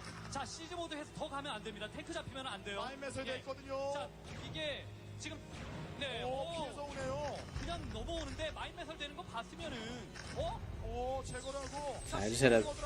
되게 공격적인 위치. I just got totally distracted in my brain, 팩토리가 많지 않기 때문에 thinking about something else, and just took over my brain for a second. Sorry about that. I'm spaced out. 자리를 좋은 자리 잡을 수 없다는 판단을 지금 Speaking of spaced out, 맞습니다. that wraith got spaced out of existence by the Goliaths. So yeah, now he has to make another barracks. It looks like they both have to make another barracks. I guess they both lost. I think Sky High lost his barracks to the Goliaths. So we got some interesting posturing going on. The bridges on this map are really easy to hold if you're a Terran. So obviously both the players can use that to their advantage, but Sky High is kind of setting up. I feel like Sky High is kind of taking better advantage of the map. You can see on the main map, he's kind of like setting up a little line through the middle to try and take control of that. Oh, kills the Ursidon. Bad manner. Okay, so now that's the other advantage of getting the wraiths is that you've got the starport. You can get a dropship. Oh, but he actually is just gonna run these vultures by. He should have known these vultures were coming too, actually. I think. Maybe he didn't know they were coming. What's that dropship doing?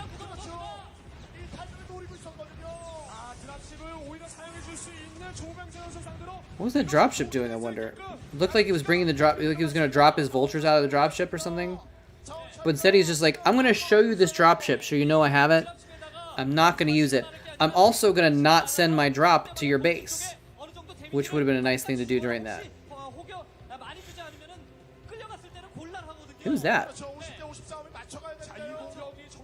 Random low-level Lake Half player there.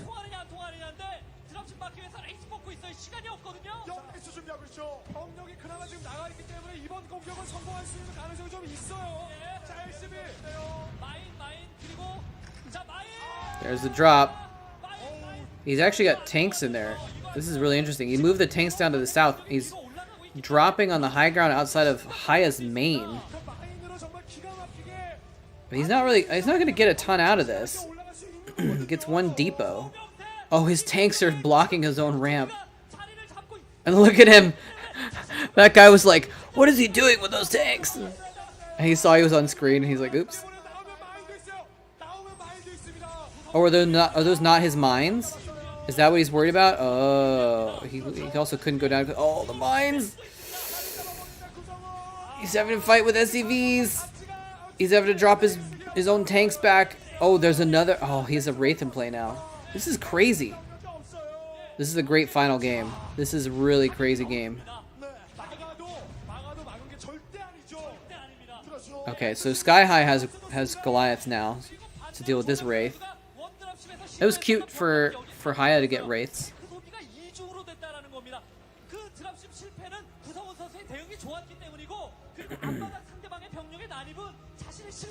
It's actually really good if you know if your opponent is dropping. Wraiths are good against anti-drops, especially if the drop ships have tanks in them instead of Goliaths or something.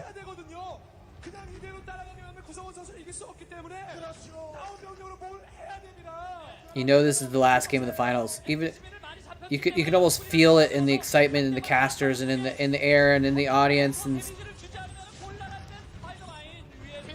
that there's a lot on the line here.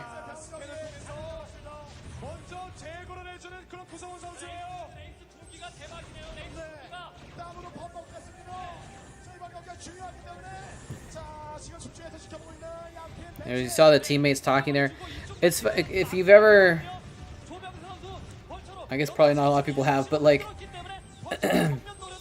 if you watch a game with high-level players, or actually maybe it's just with StarCraft players in general, but especially with watch with high-level players, they're always doing that. Like they're probably not listening to the casters, but they're talking amongst themselves because they know even better than the casters what's going on, right?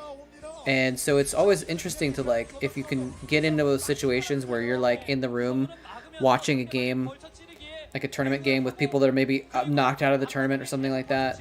So I've been in that situation a few times and been able to like hear people talking about it. So that's probably what they were doing there on the bench too, is talking kind of like we're talking, you know? Just being like, oh, I think this is going on. Oh, what if he's doing this? Except they actually know the game so in depth that like they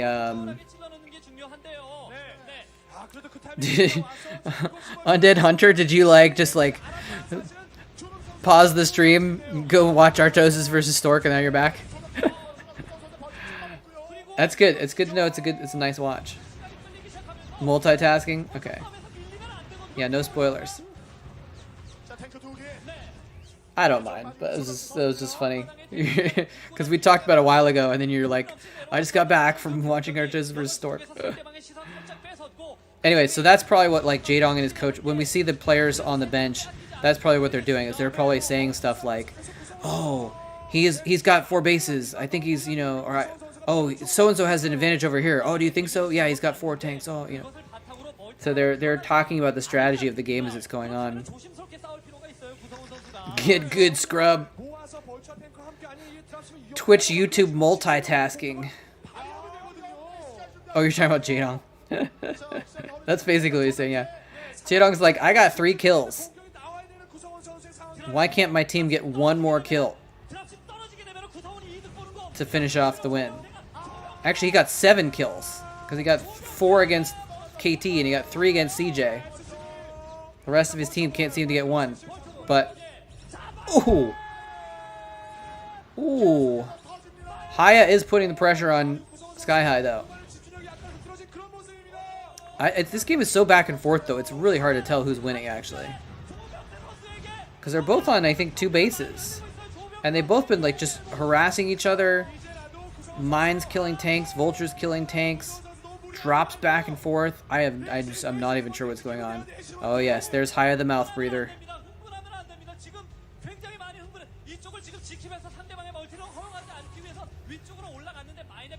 Just gonna double check something real quick.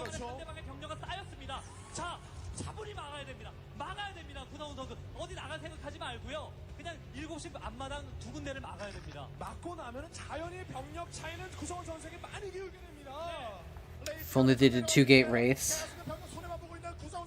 What do you think this is? This is 2004? In 2004, it would have been 4 gate wraiths. Flash optimized keyboard placement. High optimized breathing. Yeah, do you guys remember that? Flash would actually go in with a ruler and measure the distance from his keyboard to the edge of the table. So it was exactly, precisely in the exact same spot from where he was sitting as where he was practicing. He was very particular. You would actually see him setting up with a ruler before his matches. Is that a joke? ASL gave him a golden ruler? That's gotta be a joke, right? Is that serious?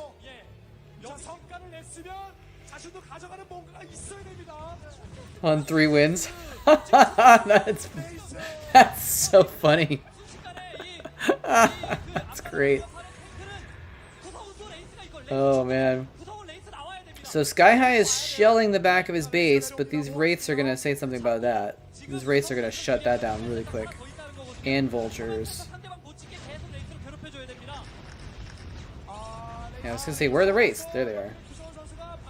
He's not even using the cloak. He has cloak, but he hasn't been using it in the few wraiths that he's had. I think he has cloak, unless he canceled it. Maybe he canceled it. So they gave him the golden mouse thing or whatever, and the golden ruler because it's Flash. That's funny. Aww, it's a couple holding hands watching the StarCraft. They're probably divorced by now. Just memeing. This is insanity. I have no idea what's going on in this game. It's just been so crazy and back and forth. Oh, he's baiting him into some mines, I think. Oh, he kills the mines though with the tanks. He's gonna, oh, the mines! He could have lost 4 tanks to those mines, but they're still alive. 자, 위쪽으로 올라오고 있는 선수. 자, 이쪽 멀티, 이쪽 확장만 구성원 선수가 견제를 해주면 이건 뻔하면 구성원 선수가 이기는 그림이거든요. 자신은 막아냈거든요. 에이스를 못 막고 있습니다. 탱크를 그냥 내주고 있어요. 게임 간단합니다. 개수적 안 내주면 So I just saw Jaedong doing this, right? Like this is an encouraging thing. I think 위기 다 Jaedong thinks that Sky High is ahead. 쪽을 돌리는 와중에 코멘트 하나를 더 짓고 있거든요. 그런데 Or no, that Haya is ahead, I mean. 자신의 멀티가 너무 늦었고 이렇기 때문에 지금 구성원 Because that's why he was excited.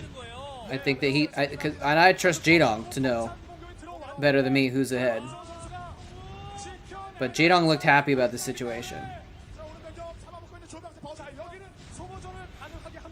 Wasn't it that with 3 upgrades non-siege, the DPS is higher than siege? I'm not sure if it's 3 upgrades or I don't know. I that rings a bell. I think you're right about something with that, where sometimes siege tanks are more DPS unsieged, but that's not counting splash damage. If you get the splash damage involved, then they're more DPS with the splash. So it depends on the situation. Excuse me. But I don't know what it is with if it's certain upgrade count or something like that. Okay, so Sky High's pushing in now. He's trying to kill this right side base. Let's see, they're both at 3 bases, I think, right now. Again, Sky High is the yellow, by the way. Sky High is the yellow Terran. Oh, this drop.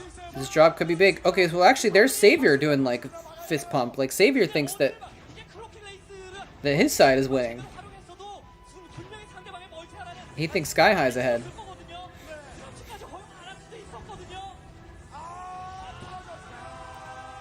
Sky High's dropping the side. Oh, he's got a siege tank in position to guard against this. But if he... Oh, that's a nice spot, though. That base is screwed. That is such a great spot. Behind the engineering bay. And what are the SAVs doing? They're just sitting there. He didn't attack move them. Oh, that was a mistake by Haya. That was a mistake. He lost a lot of SCVs for nothing. He could have lifted the engineering bay and attack moved and gotten some damage on those tanks, but he didn't. Another drop at another base at the same time. Oh, the mine drag! Oh, the mines! Oh, so many SCVs just died. He just lost all of the SCVs at that base because some of them got killed by the tanks and some of them got killed running away. I think Sky High might have this now. Haya just lost so many SCVs, and he doesn't have control of his third anymore. Look at these vultures just running past siege tanks. That mine, though, that was a epic mine accident. SCVs dying to mines attacking his own enemy units. Yeah, now Sky High's dropping behind the natural and driving tanks in the natural. Oh, those mines might though? Nope. They're still alive. Now he's lost his third. His natural's getting shelled. His main is mined out. That's 1, 2, 3 bad things. Okay, he's gonna clear up the natural, but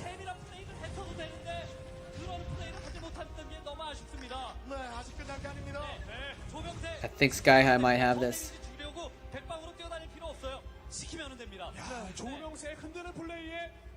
Yeah, that was the CJ team looking more concerned than happy.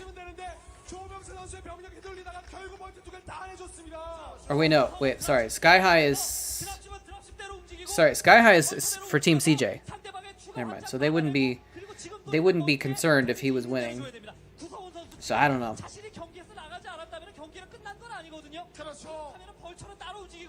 그다음에 있는 병력 끌어서 드랍십에 병력 태워서 상대방의 추가 멀티 끊어야 됩니다. 확장이 필요합니다. 확장 하나 싸움이에요. 네. 확장 하나 싸움입니다. 먹어야 이기거든요. Good old TVT. 뒤를 둘러보고 있는 구성 선수. 네. 조병 지켜야 되거든요. 커맨드 센터가 부서지면은 위치 좋지 않고요. 이미 자리 잡고 Eh, 있는 조명수 It's got one vulture attacking her. Oh, look at this. Yeah, he's gonna lose his command center over here. He was trying to make a new base on the left. 시작하면 구성원은 되게 어려워집니다. I feel like just the mining, the economy of Haya has got to be so bad right now. And look at that, Sky High is transferring SCVs to a new base on the left side of the map. There's the shot of it right now. There's one vulture there, but that won't do a ton, especially if it keeps attacking the command center. 지금 이 상태에서 같이 지키는 싸움 하면은 SCVs, fight for your base. Yes, he's gonna kill that vulture. So now Haya is mining at 3 bases. I'm sorry, Sky High is mining at 3 bases, and Haya is mining at 1 or 2. I think he has the left side base now. He might have had it before too. 여기는 공기업이에요. 한타를 그러면 한타를 올릴 수 있죠. 한타를 올릴 수 있습니다. 집중해서 왼쪽으로 치고 올라가는 구성 선수. 자, 오른쪽. 네. 자, 2시. 상대방의 확장 기지를 뺏어야죠. 뺏고 먼저 자 가능성 있어. 탱크 제거하고 먼저 탱크가 자리를 잡으면 되거든요. Okay, well this is a strong counter push right now. 돌아와야 됩니다. He shouldn't have sieged up though. I don't think right there. Unless he's just trying to take control of that position, he might be playing it defensively. He might be just trying to take control of this choke point over here. So that might be smart. 저 위쪽으로 올라가는데요. 병력 한 곳에. I thought he was going for a more of an attack push, but he might just be trying to secure territory so he can try and get his economy going again. 자리를 잡아버렸어요. And that's a good spot. Look at it. The bridges on either side of those tanks. That's a good choke point to hold. Control a lot of territory that way from that spot. 11시 돌아가기 시작하면 But that's what he needs to do. We just keep seeing shots of the SCVs mining like crazy. 소모전입니다. 예. He spooked the tanks into unsieging. He didn't even drop anything out. 묶어놓을 수 있거든요. 지금 멀티가 조명수가 너무 많지 않습니까? 네, 충분히 조명수가 이득을 보는 싸움을 할 수가 있는 거예요. 아래쪽으로 드랍십이 내려가고 있습니다. 병력이 드랍십. 아래쪽으로 압박을 퍼붓고 있는데요. 근데 병력이 조금 단촐하거든요. 저 어떻게든 제거를 해야 되는 구성은 이곳을 밀어내야 돼요. 탱크 점사. Okay, Sky High is pushing into the territory around the only base 여기를 만약에 밀어버리게 되면 that really 11시 쪽으로 Haya has right now. 생기기 때문에 좋은 건 Haya's defending it for the moment, 소모전은 조명세만 웃어요. but that left side base at like 8 o'clock, 빨리 와가야 됩니다. 예, 빨리 와서 밀어내고 I think if Haya loses 8 o'clock, he's gone. Because he doesn't have anything else to fall back to. 업그레이드에서는 앞서가고 있습니다만 좋은 Oh, and here comes a dropship to maybe clear that up. What's he dropping on top? 2 dropships. Oh, the mine drag. The tank dies and kills 2 or 3 other tanks. Look at this, he's dropping tanks out. He's microing the tank drops out to deal with. Oh, look at, you can see it on Haya's face. He knows he's out of it. Here's the last ditch counterattack. Who called it? Who called the reverse all kill? Who called the reverse all kill? 이 정도면은 거의 Who was that? 확신해도 될 만큼 조명세 선수가 선수에게 데미지를 주고 있는 Who said that before? I'm gonna try and scroll back. I don't know if I can find it though.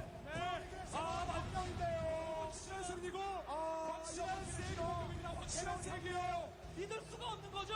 I cannot find it. 진짜 대파란 신인에게 이제도 구성은 이 두 명의 원투펀치 모두 무너지고 지금 마지막 피니시 드랍입니다. It was you? Okay. Undead Hunter called it. Undead Hunter called it. The reverse all kill. Jaedong kills 1, 2, 3. Loses to Sky High. Sky High kills 1, 2, 3, 4.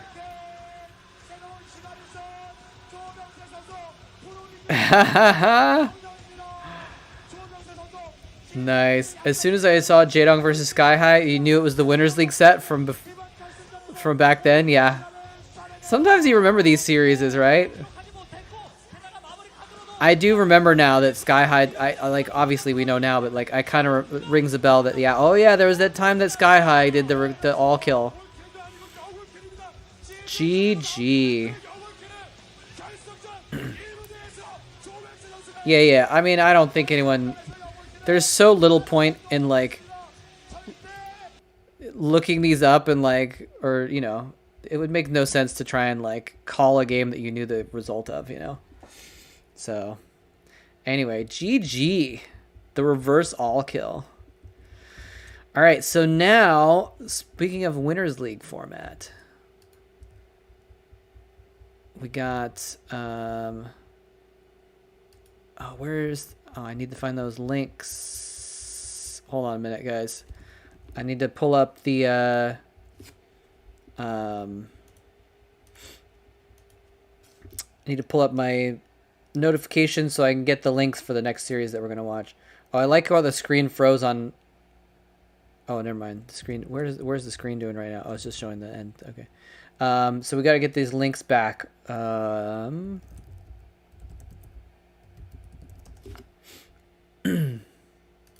So we can show that, because we're gonna have another series from STX Masters Cup.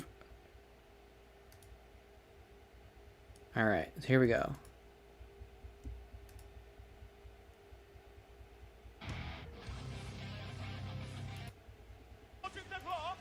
All right.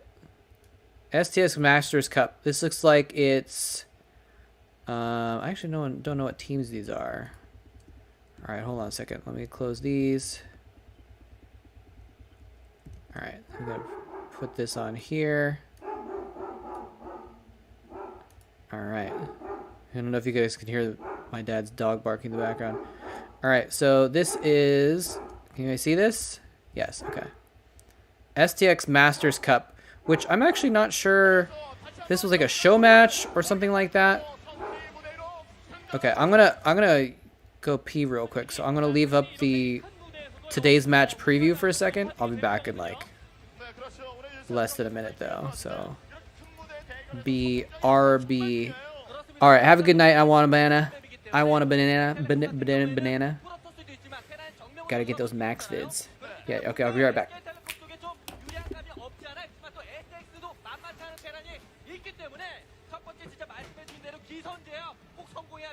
그렇죠. SK텔레콤 T1에 정명훈이 있다면은 SSO는 진영 선수가 기다리고 있거든요. 그렇죠. 자, 과연 이번 대결에서 어떤 모습을 보여주게 될지. 먼저 선봉 대결이 상당히 중요한데 아직까지 선봉 엔트리는 나오지 않고 있습니다. 그렇습니다. 뭐 일단 그 SK텔레콤 T1이 테란이 강한 쪽이기 때문에 테란 카드를 내밀 가능성을 생각을 해본다면은 이 아웃사이더 같은 경우는 테란과 저그 26대 34로 저그가 앞서고 있는 맵 아니겠습니까? 그렇죠. 그렇다면 이제 STX 쪽에서 뭐 저그 카드가 나올 가능성도 있고요. 예, 그렇습니다. 네, 선봉 선수가 지금 무대 위로 올라왔는데요.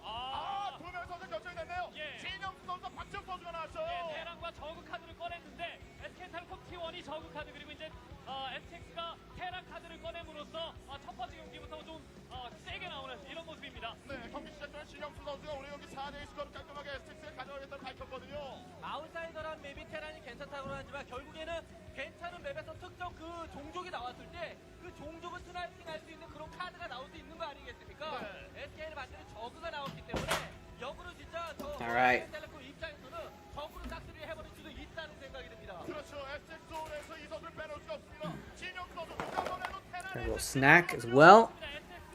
컵에서는 항상 진영 선수가 자신의 몫을 정말 잘해줬었던 선수거든요. 예, 이런 선수이기 때문에 첫 번째 Alright. 경기 진영 선수가 첫 번째 경기 승리하고 두 번째 So, 이 분위기를 this is 오늘 진영 선수 말대로 손쉽게 STX. 카드로 이 STX 컵에서 Who are they playing against? 이 근데 SK텔레콤 T1과 SK Telecom. There we go. STX versus SKT. 이 테란 라인 That's a mouthful. 라인이 정말 두터운 Oh, so this is Hwashin versus Hyuk. So, guys, remember we were talking earlier about Hyuk is a player who would play well and then choke in the end. All right, where's the game actually? Let's get to the game here. 쪽으로 완전히 We're gonna get to see if Hyuk is a choker here in this game. Hey, Dynasty. Hello. Acronism? I like that name because it's kind of like anachronism, but it's acronism. It's not an acronism. So is an acronism? Because anachronism is something that's like not in the right place in time, right? So is an acronism something that is in the right place in time? Is that what it means? Means timeless. Oh, okay. Cool. What kind of snack? I got some wheat square crackers that my camera isn't focusing on very well, but just some off-brand wheat thins, basically.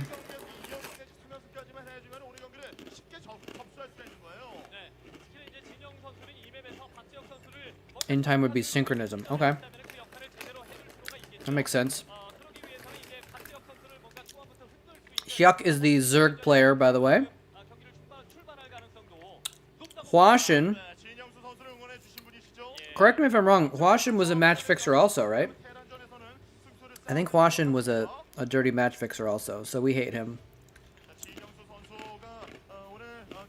Too bad. He was a good player. He was a good player. He had a lot of potential. Or maybe that's why he started match fixing, because he wasn't living up to his potential, or didn't have it. I don't know.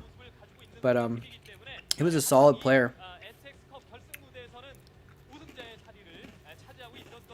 He was one of the better Terrans of this era.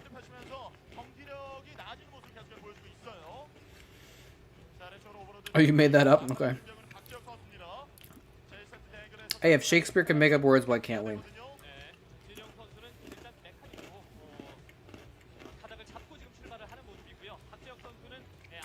Well, whatever your name means. Acronism, welcome.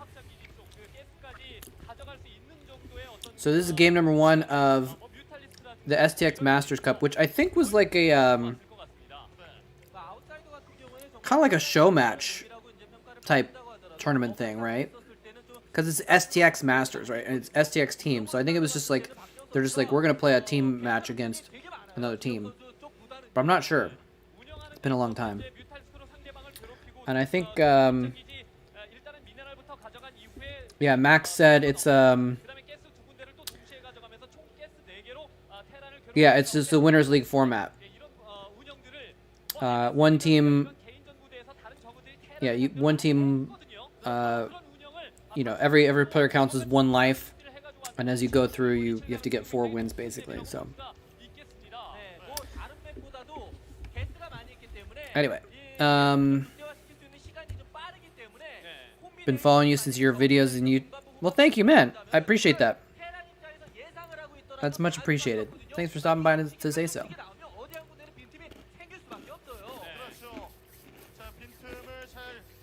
I have tried. Cheeky Rafiki. Thank you for the follow.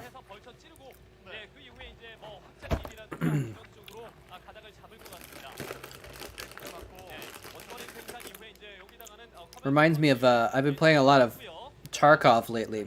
Escape from Tarkov.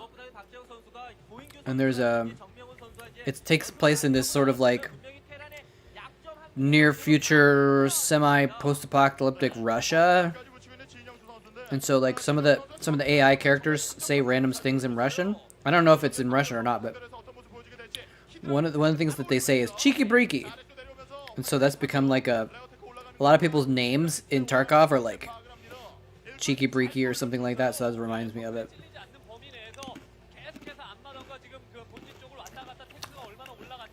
Oh, you're you're acronism. Okay. Hey, you can have a conversation with yourself if you want. No one will know. You could be like, "Hey, acronism, you're a really cool guy." Oh, thank you, Cheeky Rafiki. I think you're cool too. Talk yourself up.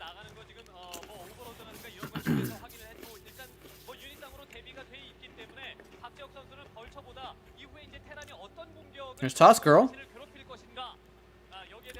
She's a streamer now, I think. I mean, she may do other stuff too, but I think she streams these days. There's Cal. There's Uve and Boxer. What a duo. What a duo. It's interesting that Uve is the coach and Boxer's still in the player uniform. Even though Boxer taught Uve. Can't say he taught him everything he knew, but Because at a certain point, Oof surpassed him. But still. 예, 박지영 선수가 기회를 어느 정도 잡을 수가 있겠습니다. 지금 뛰어가는 히드라 숫자와 몇 마리 더 추가되는 히드라 숫자 한번 들어가게 되면은 저 벙커 수리만 제대로 봐 진영 선수 Were she and Hwash in a couple at some point? 많이 받을 수가 있어요. I don't know. Yeah, I thought I actually am not sure. Maybe. We can look it up. I want to. This is kind of a interesting moment though right now where he's going mech and these hydras here. It's like a ZVP bust, but instead of cannons, it's a bunker. He's got a lot of. Oh, is he gonna repair it in time? No, he loses the bunker. That was an STX fan that was really not excited about that bunker dying. She's like, no.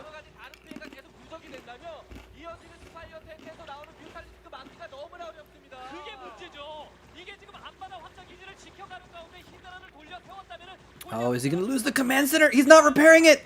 He's not repairing it. Oh, he barely repaired it in time. I think. Is he gonna repair it? It's still burning in the air. Maybe he's just gonna die. I guess he's just gonna die. Well. Yeah, he's gonna die. Good. Screw Washington. Okay, now he's repairing the command center, but now remember this is Hyuk, who we were talking about earlier as a choker.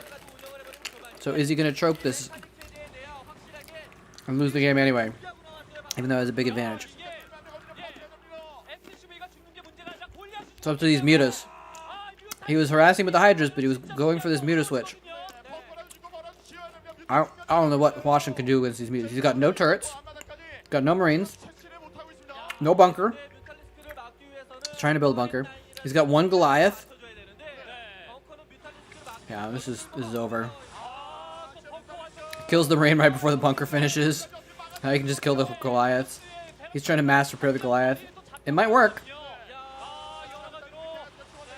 It is working. Nope, he killed the Goliath. That's it. It's over.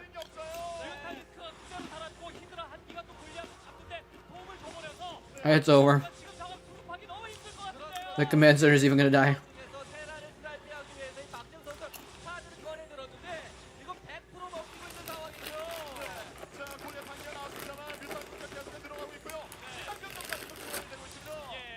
He's not.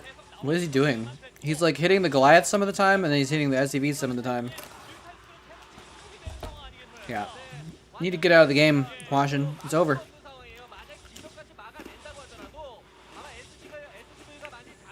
Alright, let me look up.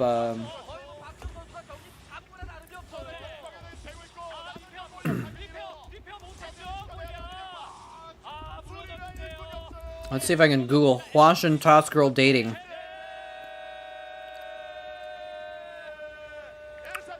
Here's a post that says Toss Girl dating calm from some Russian site. There's another Russian site that says Toss Girl dating calm. And then there's apparently if you Google Washington Toss Girl dating, it gives you porn links. So there you go. Anyway, so it sounds like if it was anyone, it was calm. All right, so let's see. So game number 1 goes to SK Telecom, and Hyuk is he's a good player. He's a good player. So let's see if I can get these links correct.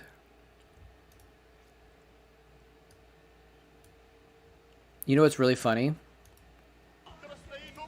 I'm opening these links. Oh, these are... Oh, you have the timestamps on the links. That's why it's opening to the... It's opening like partway through the video. So that's what was going on. All right, let's see here. Let's get this on the right page. All right, here we go. Game number 2. Bogus versus Hyuk. I want to say Bogus was a Terran, right? I just like to quiz myself sometimes on these random, obscure, ancient Here we go. Random obscure ancient Brood War facts.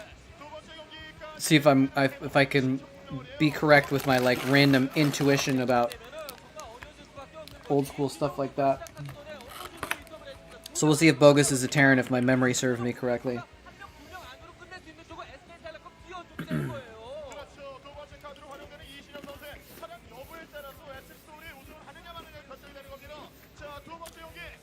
Who was the Indian commentator? Yeah, that was Klazart. Yeah, he was a writer.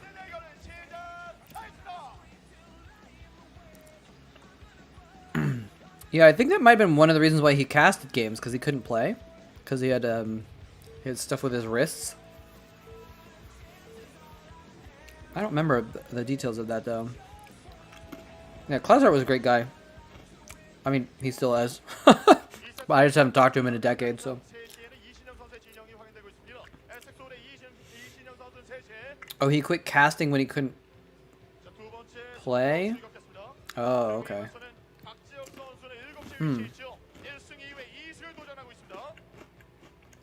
I remember when we were casting together.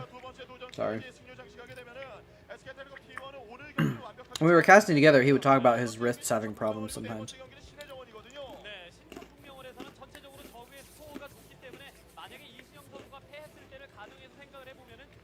Because I think it interfered with his writing too, I think.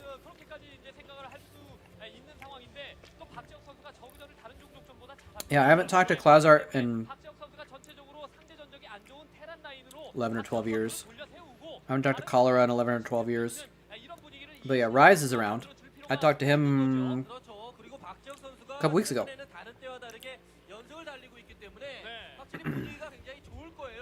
Speech to text for writing. Well, that would be pretty obnoxious to try and write a whole book that way, though. Oh, here we got our nice quad view again. I was right. Bogus is a Terran. By the way.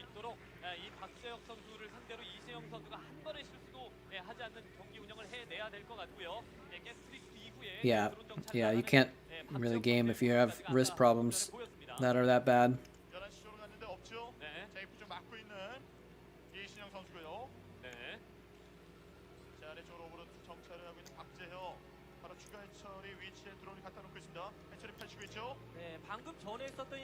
It's too bad that Toss Girl wasn't a little bit better. She was very, very good. Part of the reason why she was on the STX team was because she was basically the best female StarCraft player. She won most of the female StarCraft leagues before they were stopped. That's what I should try and find. I should try and find some VODs of the female leagues. That would be fun to check out and cast, actually. I want to see if any of those are around.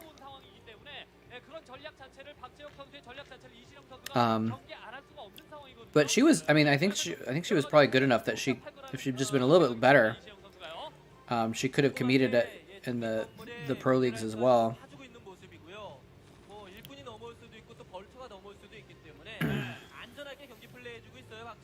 I always thought it was a girls aren't nerdy enough to spend that time thing. Toss Girl beat Reach at one point? Okay, nice. She said in interviews she's really damn tired.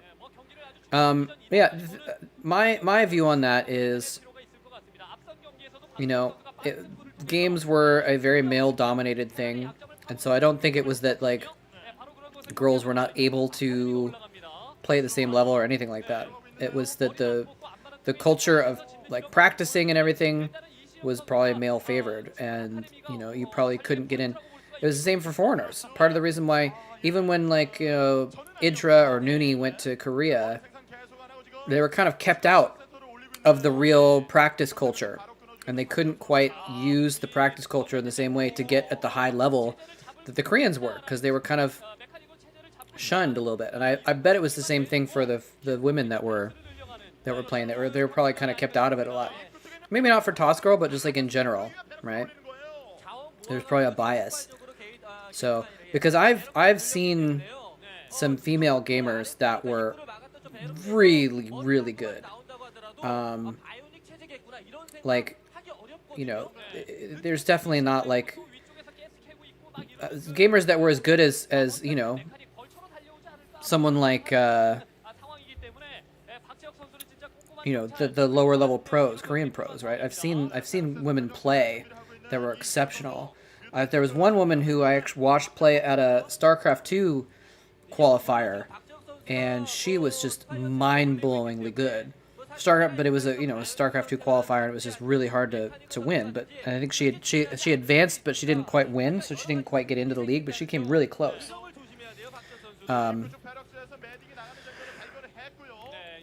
Anyway, so I think if there'd been even footing, and you know, it's probably just a cultural thing too, that it's probably just more culturally acceptable for men, and especially in Korea, perhaps, to play games a lot than for women.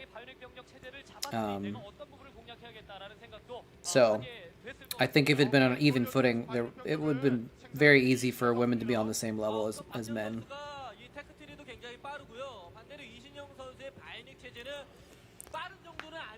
Yeah, exactly. When there's just like thousands and thousands of men playing the game and not as many women playing, then statistically you're not going to end up with the highest level people being women, except in very, very, very rare circumstances.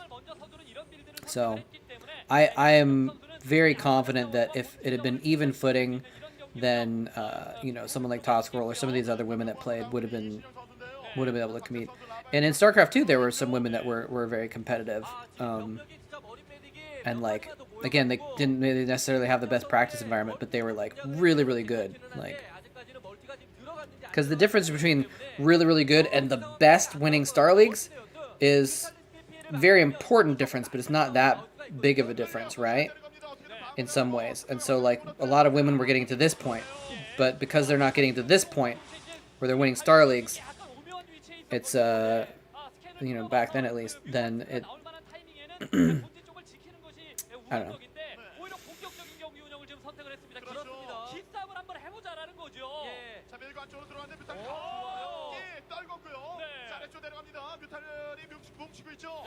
이신영 선수는 일부러 본진 라인에 터렛을 두텁게 안 지은 거거든요. 센터 쪽으로 뮤탈리스크가 자신의 본진 쪽으로 도착했을 때 자신의 그 센터 진출했던 병력이 뒤로 빠지지 않고 계속 Trying to catch up on chat a little bit. I think I was ranting a little bit, so I missed it, but Hyuk is is he gonna lose some mutas? Hyuk is in a little bit of trouble here, because Bogus is kind of pushing out on the map right now. Okay, now he's going to put pressure back in here.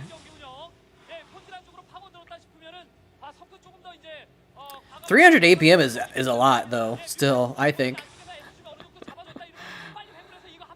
Only 300 APM is still really good. Were you a competitive player, Cheeky? Okay, only 2 Sunkens is bad. Oh, third one pops as the second one dies. Fourth one pops up right before the third one dies. It looks like he's gonna hold.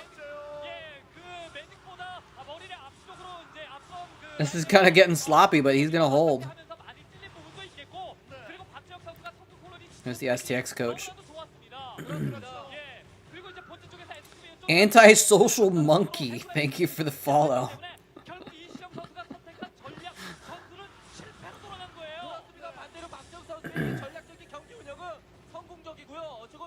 Oh yeah, the team houses is another good thing to think about too.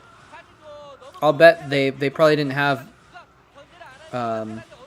Tosquirrel in the team house. I think she had her own place probably, and so she wouldn't have had that kind of advantage for the practice environment either.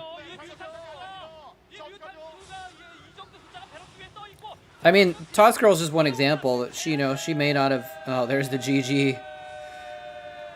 Are we gonna see another all kill today? Are we gonna see a Hyuk all kill? Is he gonna Hyuk all over the STX team?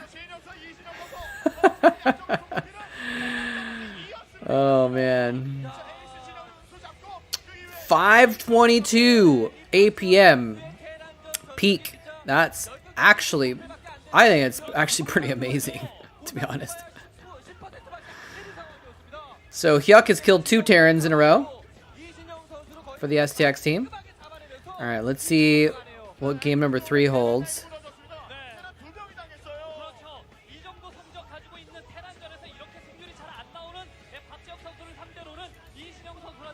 All right, here we go. Can I move this over here? There we go. Uh-oh. I can hear 2 games going on at once. Are we going to stop that one? Move this one. All right, so this is Hyuk versus Hero. We got a ZVZ this time. All right. Go there, so we unpause it. I don't think I've ever topped 200 APM, even peak. I mean, I've never been like an awesome player, but like I've 300 to 500 APM seems ridiculous to me. I think maybe if I sat down and I literally just like spammed my keyboard or something like that, I could hit 300 APM. But yeah, usually I play games with Diggity sometimes. We play a lot of. Okay, well, hold on. Let me catch the players' locations here. It looks like Hyuk is at the top right, and Hero is at the bottom left. Hero was really good, if I remember correctly. He wasn't like a Star League winner good, but he was really good. Yeah, I actually know someone that I've worked with that was a woman who was a high-level competitor in fighting games, went to EVO and stuff like that. Maxed out at 25?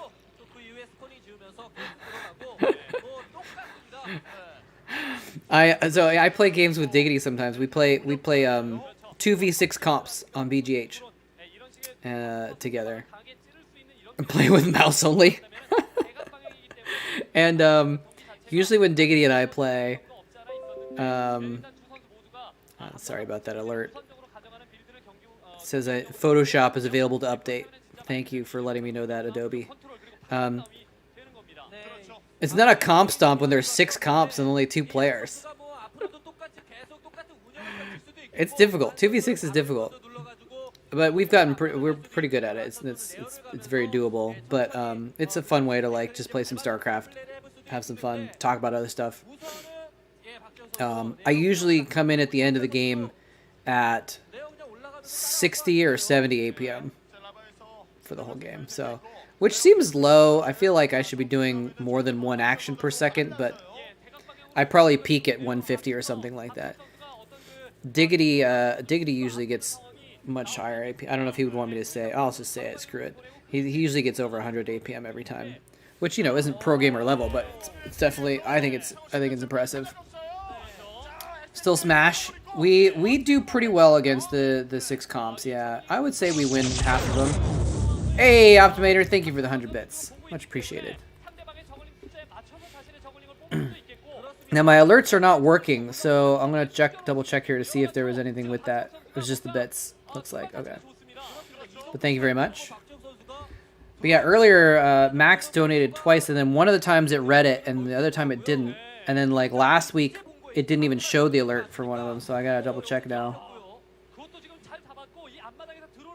This is just me. A lot of the actions are redundant and unneeded. Yes, yes with an asterisk. Pro gamers do spam a lot of stuff that is not necessary, and that's why, like in StarCraft 2, they have EAPM, effective APM, that only counts like the actions that mean something. But I don't know if unneeded is completely accurate, because I feel like when you're spamming at the beginning of the game, you're doing unnecessary things, but the reason why you're doing that is to get you moving. It's like keep your pace up, to keep your focus on keeping moving and moving fast, right? So that way, when something happens, you're already kind of in a mode of moving fast, and you don't have to speed up. You don't have to spend time accelerating your focus. When you really need the speed. And we're about to see some massive Zergling battles, by the way, it looks like. Or it looks like maybe they were just spooking each other with the Zerglings. So yeah, useless in like a game sense, but not useless in a performative sense, I guess. So, and I don't know. It's probably different for every gamer, how they perform and what they need to do to perform well. But I'm pretty sure that's kind of why they spam, is because they're trying to like get their pace up. You know. This is an interesting standoff. He's got these Lings on the side waiting to try and sneak in. Lings on the front as well. So again, Hero is the blue Zerg at the bottom left. Massive Ling battle here. Oh, and actually Hero had a bit of an advantage there because Hyuk's Lings were not in position. He had them separated apart because some of them were chasing.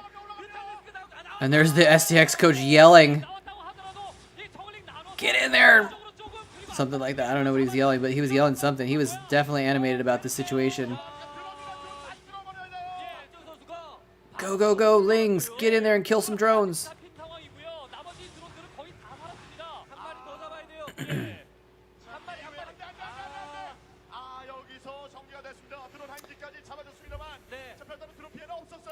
In games like Dota 2, you get stunned, and you need to spam to perform all your abilities once the stun wears off. If you don't spam, you can get chain stunned and die. Interesting. I didn't know that's how it worked in Dota. In League of Legends, you have to time it. You can't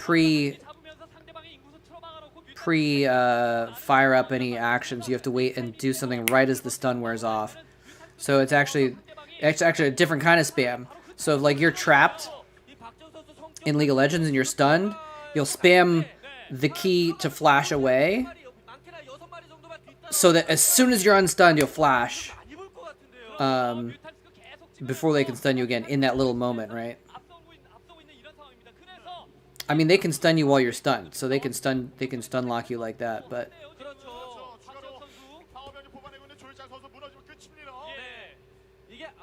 oh, that's what you're talking about. Yeah. Okay, for some reason I thought they were queuing up their actions or something like that. But yeah, and that's why if you're a good player, you stun them again 0.1 seconds before the stun wears off, so they can never have that chance to get out of it. You know.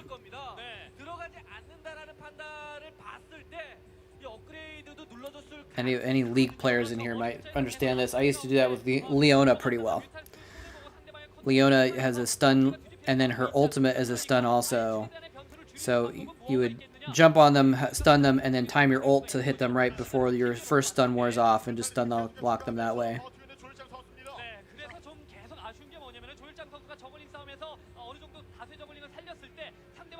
Alright, so the Lings did not win the game. Looks like we're seeing a longer Mutalisk game here. Both players have 2 gases. I feel like Hyuk has more mutas at the moment. I could be wrong. LOL is just a cluster when you see it. Dude, LOL is definitely... LOL is not great as a spectator sport if you don't know the game.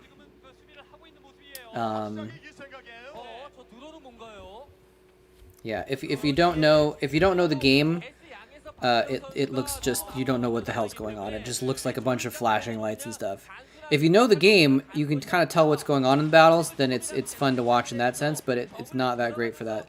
That's one of the reasons why StarCraft is good, because you don't have to know what's going on in the game to understand, oh, the blue aliens are attacking the yellow aliens, and there's more blue aliens, and the yellow aliens are dying.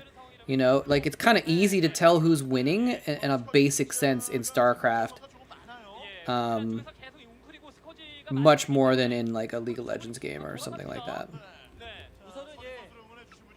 They just keep showing Toss Girl. Oh yeah, someone mentioned earlier, yeah, they're in the female leagues, Toss Girl was like the top winner, and there was one other woman too that was like very good and was like, you know, won a lot also. I don't remember her name though.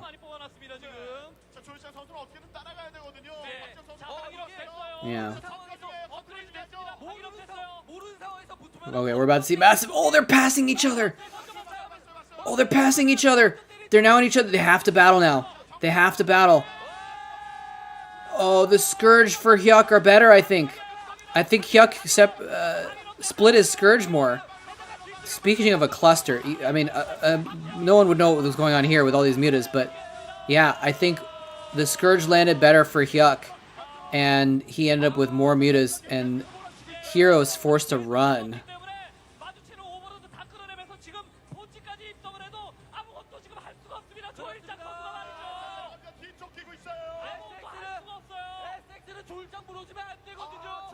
Oh my gosh, Hero's gonna lose all of his drones now. What is Hero doing? He's got some mutas, but I guess he was waiting for more Scourge. Oh, he just loses all of his mutas. The STX coach does not look happy. He's sitting here like...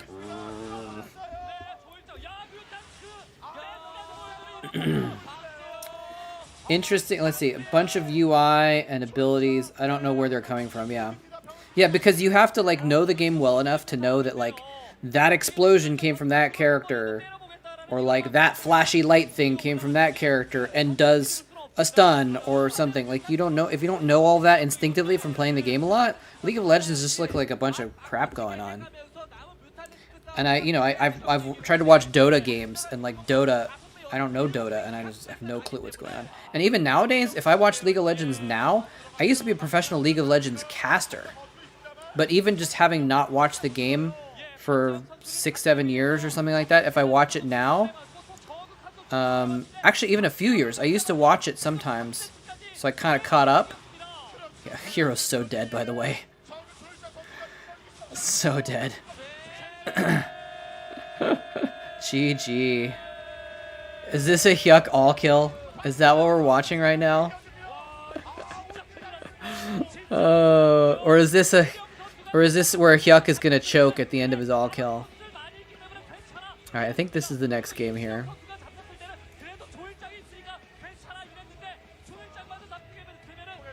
Here we go.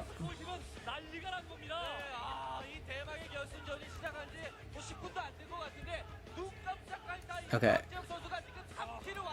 Hold on, I gotta make sure I'm getting the right game here. That's Hyuk versus Hero. No, I got the wrong game. Hold on. Did I click the wrong one? Alright. 2... Is this the next one? Gotta make sure I get the right game. No, that's Hyuk versus Hero. Max, are you around? Did you send these games in a different order or something like that? Or maybe I'm reading them in the wrong order? Because the next game... Oh, damn, never mind. I must have clicked the wrong one. Okay. Here we go. JK. My bad. Alright, here we go. I think that should be showing now. Alright. Is the audio working? There it is. Okay. Cool, cool. I think this is the right one, right? Why is it not showing up on the screen? What's going on? Oh, it is. Oh, I gotta full screen it. Then it'll show up. Okay, cool, cool, cool. Alright, sweet. Sorry about that. Alright, so now we got Hyuk versus Cal. PVZ. And I think this is, I mean, Cal's their last player, right? Yeah, because Hyuk has won 3 wins. So Cal's their last player, and I think he's probably their best shot. So it's a good player to send out. Like when you got 3-0, when you got down 0-3, you don't send out a sniper. You send out your best player that can play multiple games. Cal is one of the 6 dragons. He's probably one of the less famous dragons, but he's one of the 6 dragons. He is super, super solid. This boxer talking with a teammate there. Poor Bye Hero. He was kind of a young player too, I think. Alright, let's see. Let me catch up on chat a little bit here, though.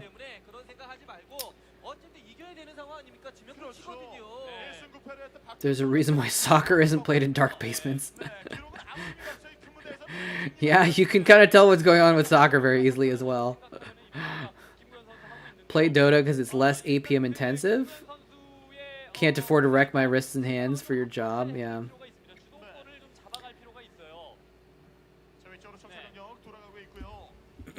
Yeah.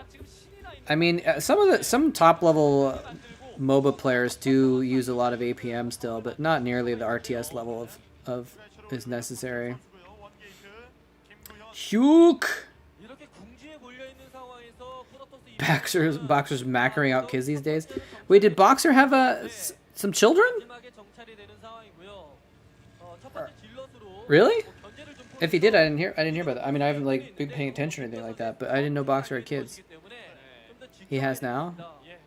Okay. I didn't know if you meant like actual kids though, or if you meant like the team players that he's putting out or whatever. The kids of like Hero who are or whatever who are his actual kid. Nice. All right, good for him.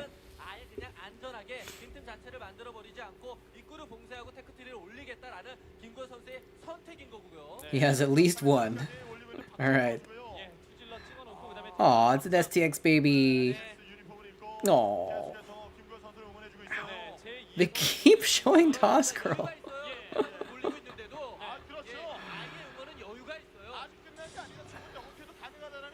I mean, they know their audience, right? This is mostly teenage boys watching this, so they gotta cater to what their audience wants to see. I think a little bit. I mean, come on, let's be honest. That's why they had booth girls, right? Standing behind. They had referees watching the players before the games. We all know why they had that.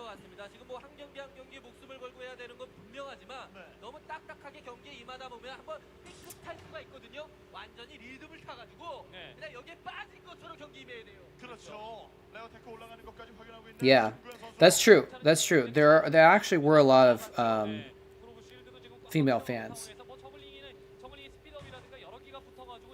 Yeah, no, there. I mean actually now that I think of it, like even though we were talking earlier about how the gamers there weren't a lot of female gamers, there was probably, I wouldn't say it was like half and half or anything like that. But there was a significant number of female fans that were fans of the gamers for sure. Have a good night, Undead Hunter. Yeah, a lot of them would come up after the games and give gifts to the players like in the studio or whatever before they left or something like that. That was always fun to watch because the gamers were often the pro gamers were often very awkward about it. They were just very shy. Oh, thank you. They didn't know how to deal with the attention of so many young ladies.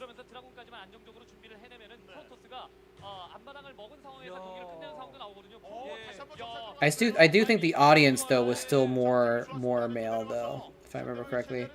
This is interesting. Doing the Spire and the Den at the same time. It's kind of intriguing. There must have been a sign about that guy. I don't know who that was. I recognize his face a little bit, but I don't know what his ID is. Alright, are we going to see another reverse all kill here? Are we going to see Cal turn it around and kill Hyuk? And then, I don't know who else. Who would SKT send?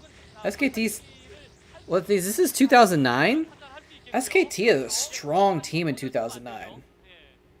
They have some heavy hitters. Bisu, Fantasy are coming to my mind. And they have some good non-champions as well, if I remember correctly. They had a really good good team. Okay, it looks like we're seeing +1 Zealot timing. And as I said timing, I heard the Korean commentators say timing also. He's scouting around, but there's a Spire up now. And I don't think he has enough Corsairs to deal with Mutas. So if he goes Hydras, he's dead to this timing. 빨리 나와가지고 이제 박재호 선수가 이 김구현 선수의 체제를 확인을 해주면 If he goes Mutas 이제 생각을 안 하고 and a couple Scourge to deal with the Corsairs, I think he's in good shape. 쪽에서 먼저 나올 수밖에 없거든요. 자, 거 봤어요. 정글링이 좋은 정보 줬거든요. 정글링이 아예 못 봤다면은 질럿 두 개한테 잡혔다면은 뒤쪽으로 뛰쳐나가는 질럿의 모습을 좀 늦게 발견했을 텐데. Lurkers. Oh, he's already got Lurkers. 이게 히드라 한 마리만 The Lurker timing. So he didn't just get the den for Hydras, he got it for quick Lurkers also. And he's just built 3 cannons in order to defend against Mutas that may not be coming. The Lurkers are there. He's trying to get by. He's trying to get by the Lurkers, but the Lings are too strong. Is this a Hyuk all kill? Is this a Hyuk all kill?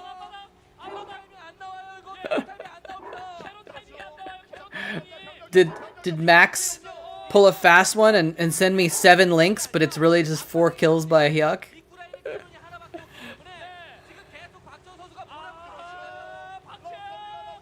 Oh my gosh. What can he do?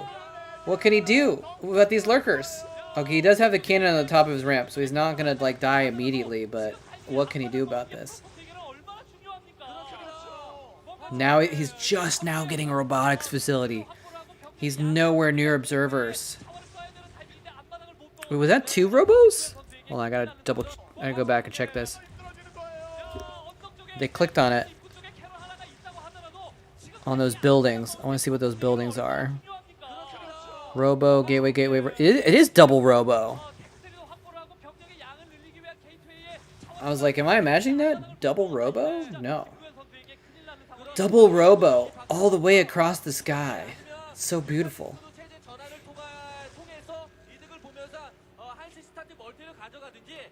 Oh, is Hero still active? I think he is. I think Hero is still active. I seem to remember him being in something recently. Okay, now he's getting Mutas? I don't know about that, actually. Not with the Archons.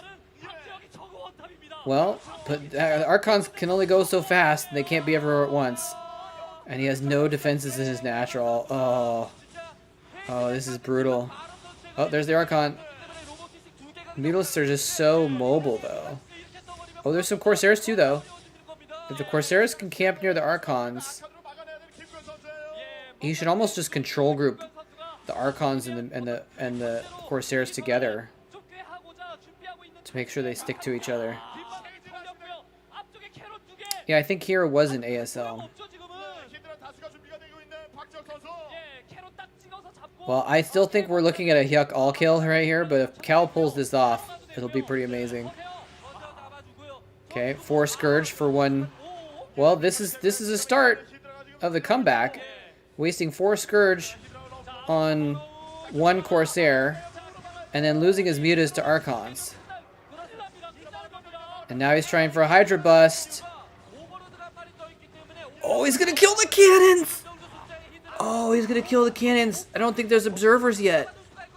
He's going for the kill. He lost his Mutas, but he's going for the kill.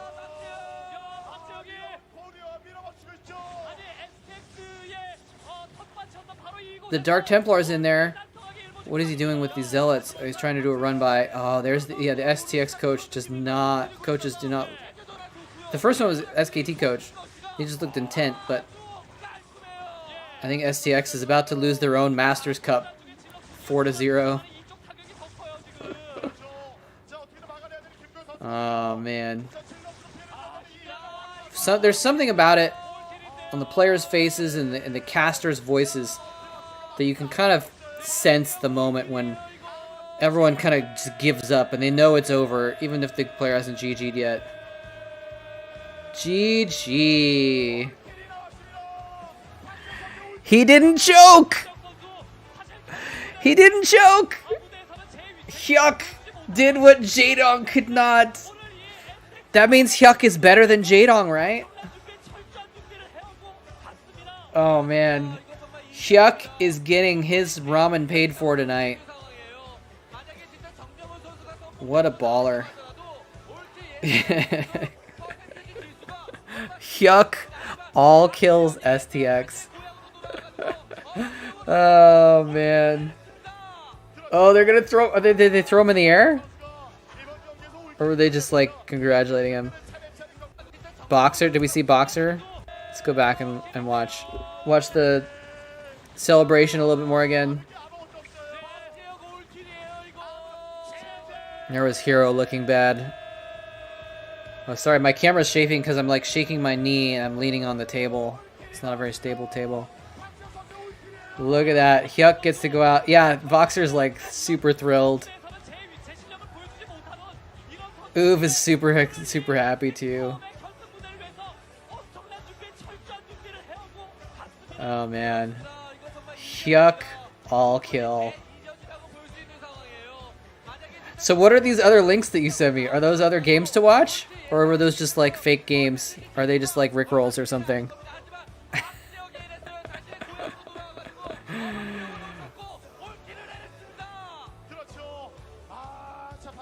It looks like they were either just trying to throw him, or maybe they were just doing like one of those things where everyone puts their hands in and goes, "Yay, team!"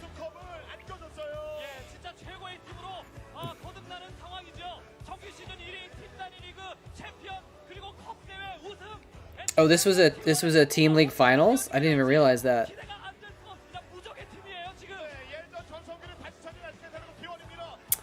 Yeah, STX team can't be happy about that.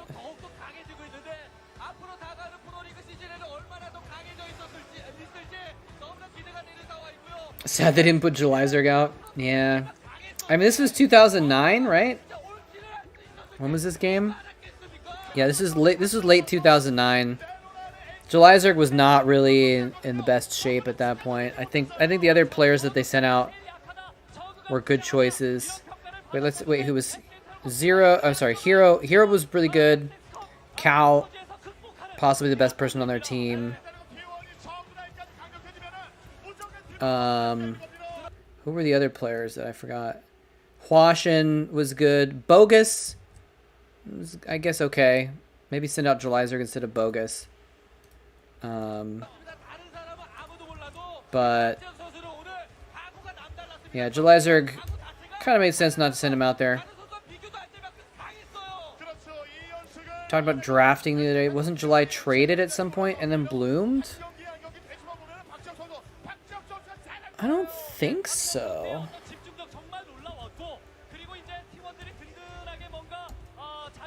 Liquor store near me. That's not the auto finish that I was looking for. Liquipedia is what I'm looking for.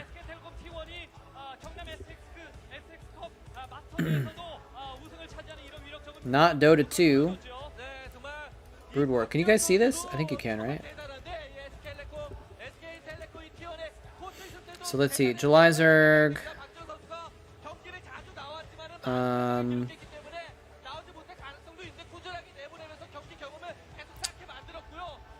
Oh, you're right. So he left NBC Game after he got his pay cut despite winning the final of the Pro League. And SKT picked him up. That's right. He was part of... Oh, okay. Bonuses for winning matches. The goal was to boost their Pro League performance. This does not happen. Julyzerg performed poorly in Pro League. Can you guys see this? Yeah, okay, you can.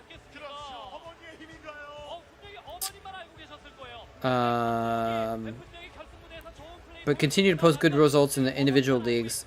He was released by SKT. That's right. I was like, I didn't think he was playing for SKT against Best in 2008. And so he did join Seoul in 2008. Okay. Yeah, I forgot because I remember he was on like Pirates of Space. And I forgot that they turned into NBC Game. So yeah. That's exactly right.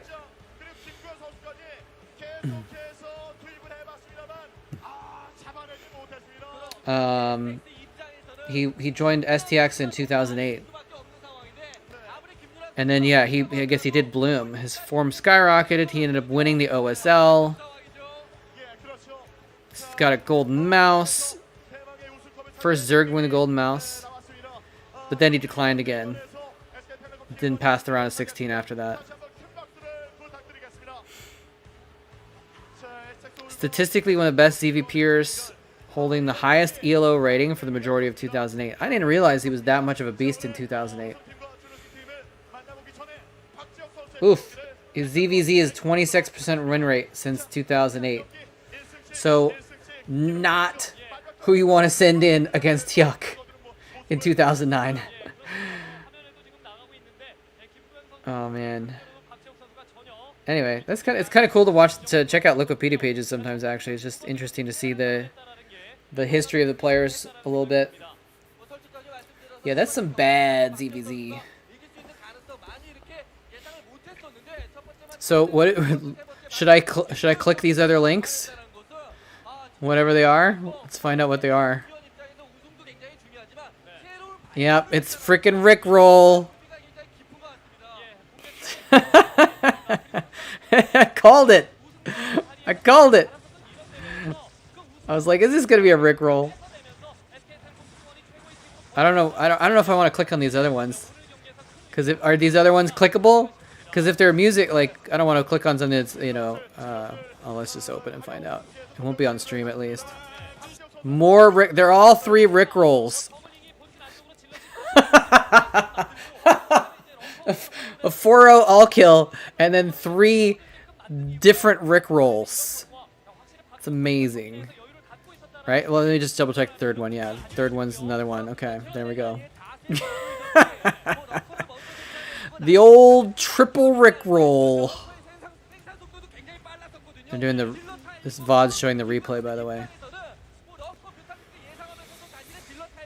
Oh man.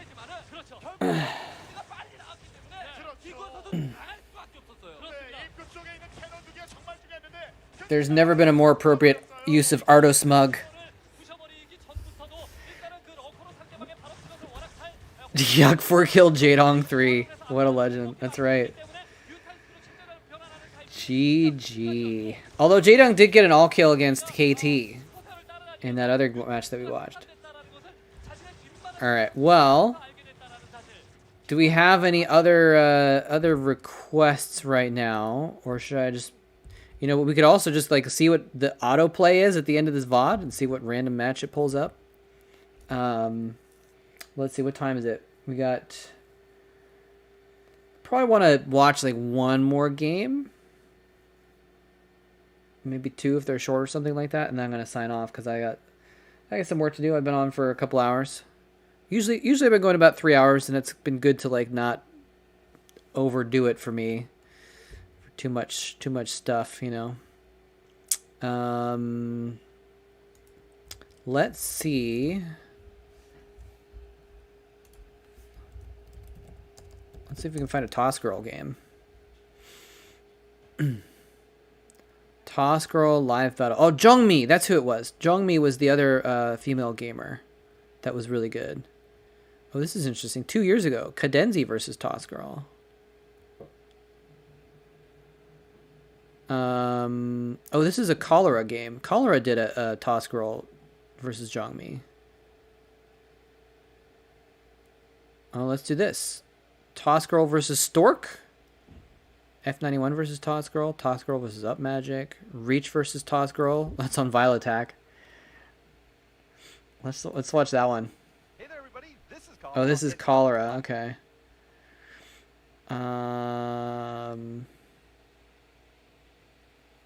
Boxer versus Toss Girl. Toss Girl versus... How about Toss Girl versus Yellow? What do you guys think? This is kind of a short game. We don't want a short game necessarily.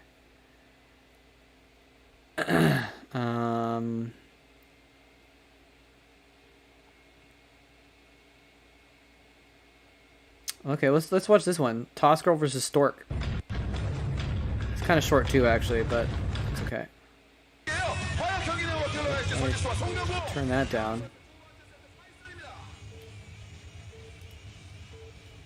All right. Yeah, Toss Girl played Terran, by the way. Which is funny because she's Toss Girl, right? But I think she maybe started off as Protoss, and maybe that's why that was her name. But she switched to Terran at some point, so... She started Protoss. Okay, okay, good to. I thought that was the case. Let's see here. The one you didn't watch a few weeks ago because it was your own commentary was quite intense. Flash versus some Terran. 40 minutes. A Zerg maybe 0. Flash versus 0. I'm not sure. I don't remember which one. I remember turning on my own commentary and not wanting to hear it, but I don't remember which game that was though.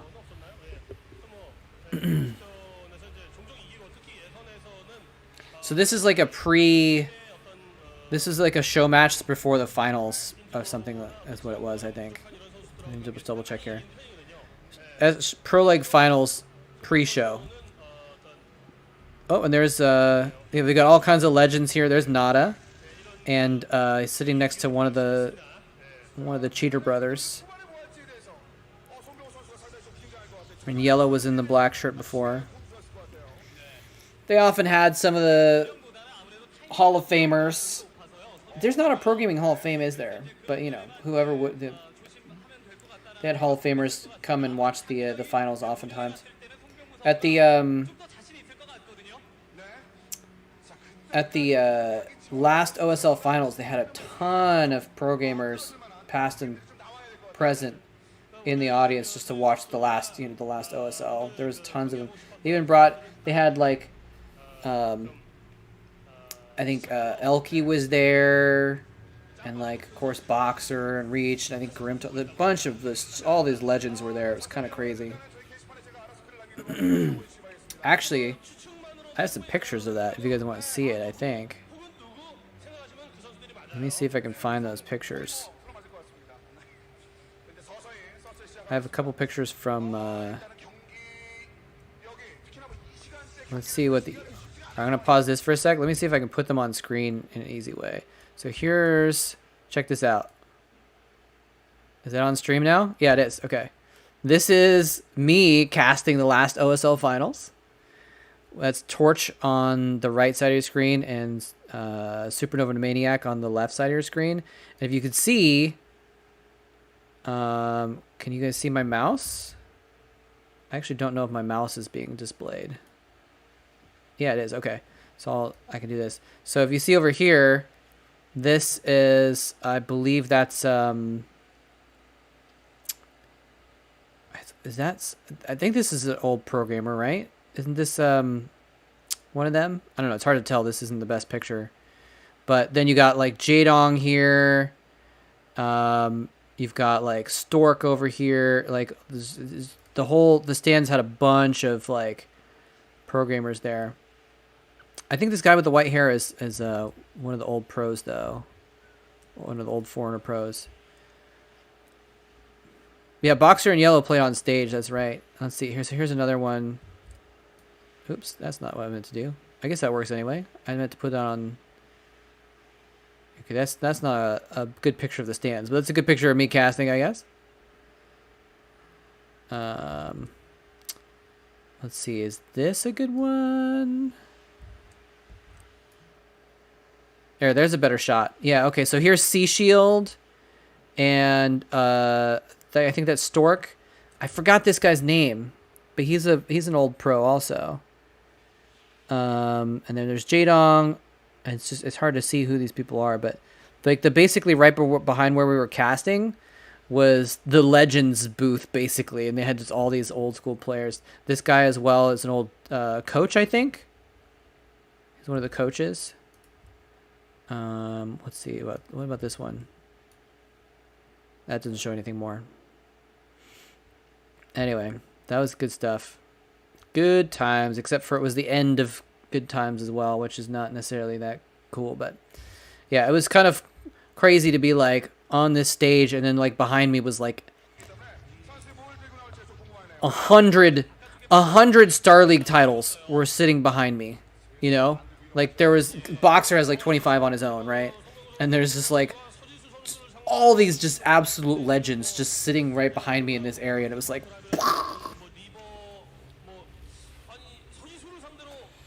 And I was there. Tastoses were there too, actually. They were in a different part of the stands, though.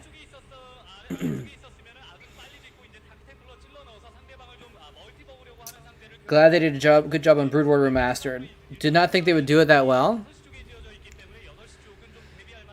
I guess, yeah, you wouldn't necessarily expect that, but yeah, it did. It turned out really, really well. Now, Brood War Remastered was a few years ago, so maybe that's why they did okay. There might have still been some of the good old people still there.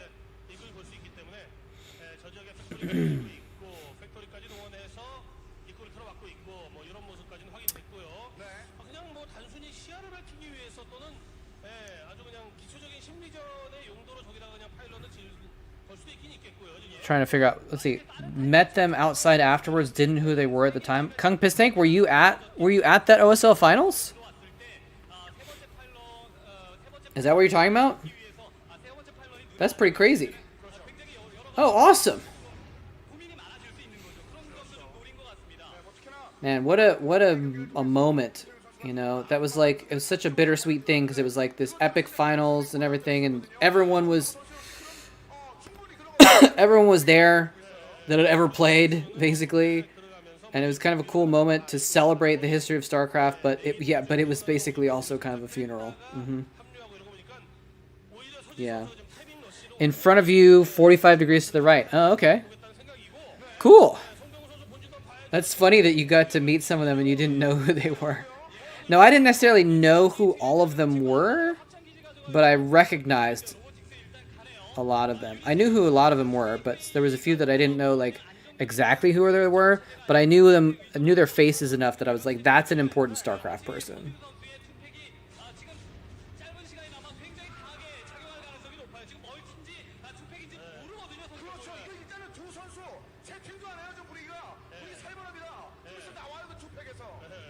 Oh, you meant Tastosis. I thought you meant like you know, the old Brood War pros.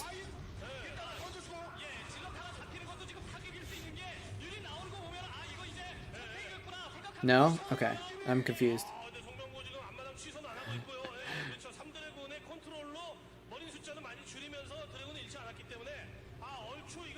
It'd be hard to not know who Tastosis were if you were in Korea watching esports. So Tossgirl's actually putting some pressure on Stork here.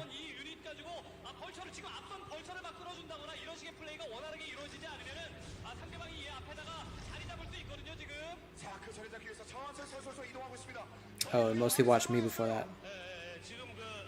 I hadn't actually watched much Brood War at that time either, because I'd been so focused on StarCraft 2 and League of Legends that I was like not watching a lot of Brood War. So is Tossgirl going to expand off of this?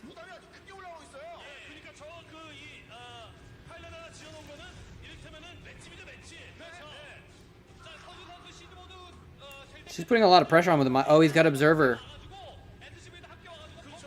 He's got an Observer out.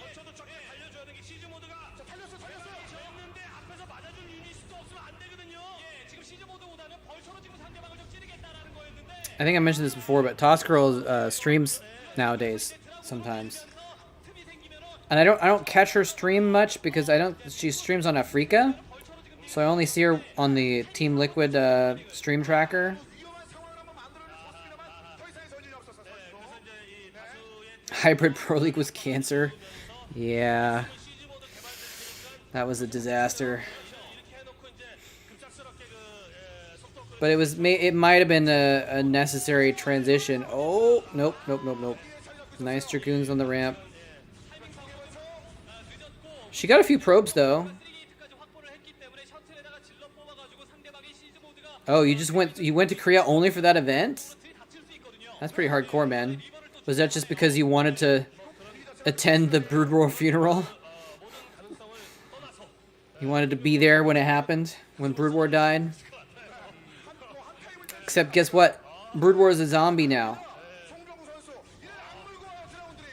It's a little bit ambling. It's not at its full strength of what it used to be, but it's still alive and kicking. Or it's alive and kicking once again.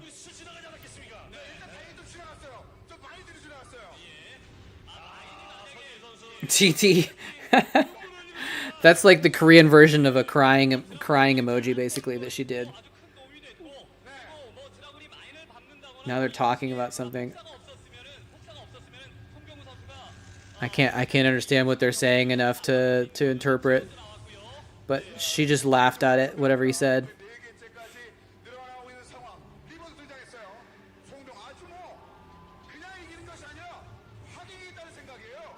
Yeah, we're seeing a lot of women in the audience in this match.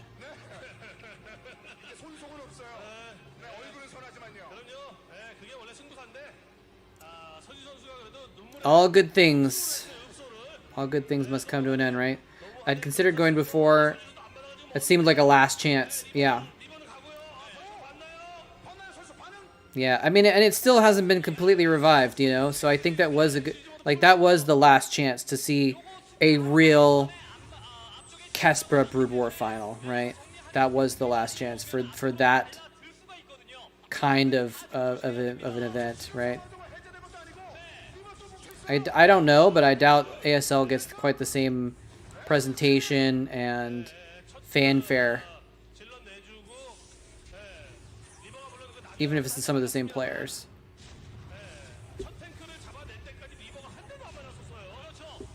If Brood War hadn't died, Flash wouldn't play random. There's the GG. She put up a good fight. Yeah, and you know, admittedly, Toss Girl isn't quite on the same level as players like Stork, you know. But she's still really good. She would probably beat, you know, at this point in time, she would probably beat 99% of the gamers, like everyone but the top 1 or 200 in the world. She would still beat them, you know. She's still a pro gamer. But it's too bad she never got too far off the ground in the pro leagues.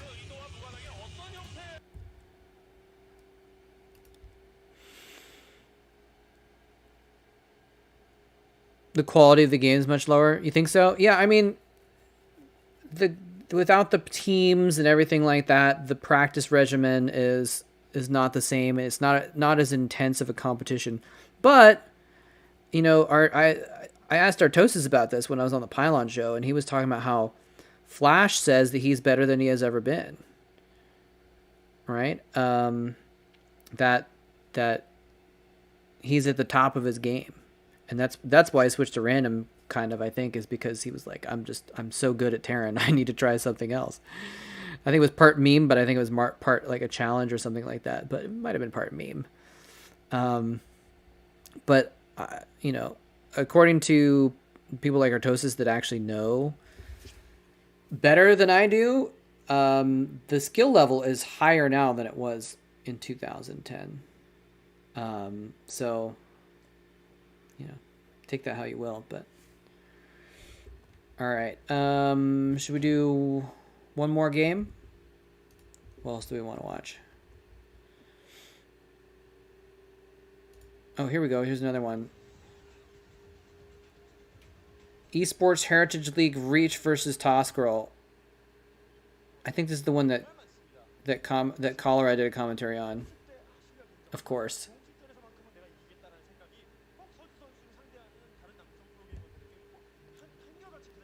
YouTube censors links. Oh. Oh, is Reach on? Oh, Reach is on Air Force Ace in this point. That's weird that YouTube does that. You can send links on Twitch. I can just look it up too, though, theoretically.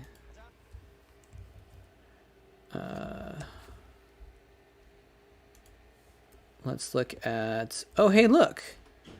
VODs and Chill with Mole Trap is on. Oh, let's watch that. That sounds like a good thing to watch. That'd be kind of meta. All right. What was I going to look up? Idra Toss Girl interview. Is this Idra interview after... Is this the one you're talking about? Idra's interview? Or the one where Toss Girl's interviewed? Is this what we're talking about?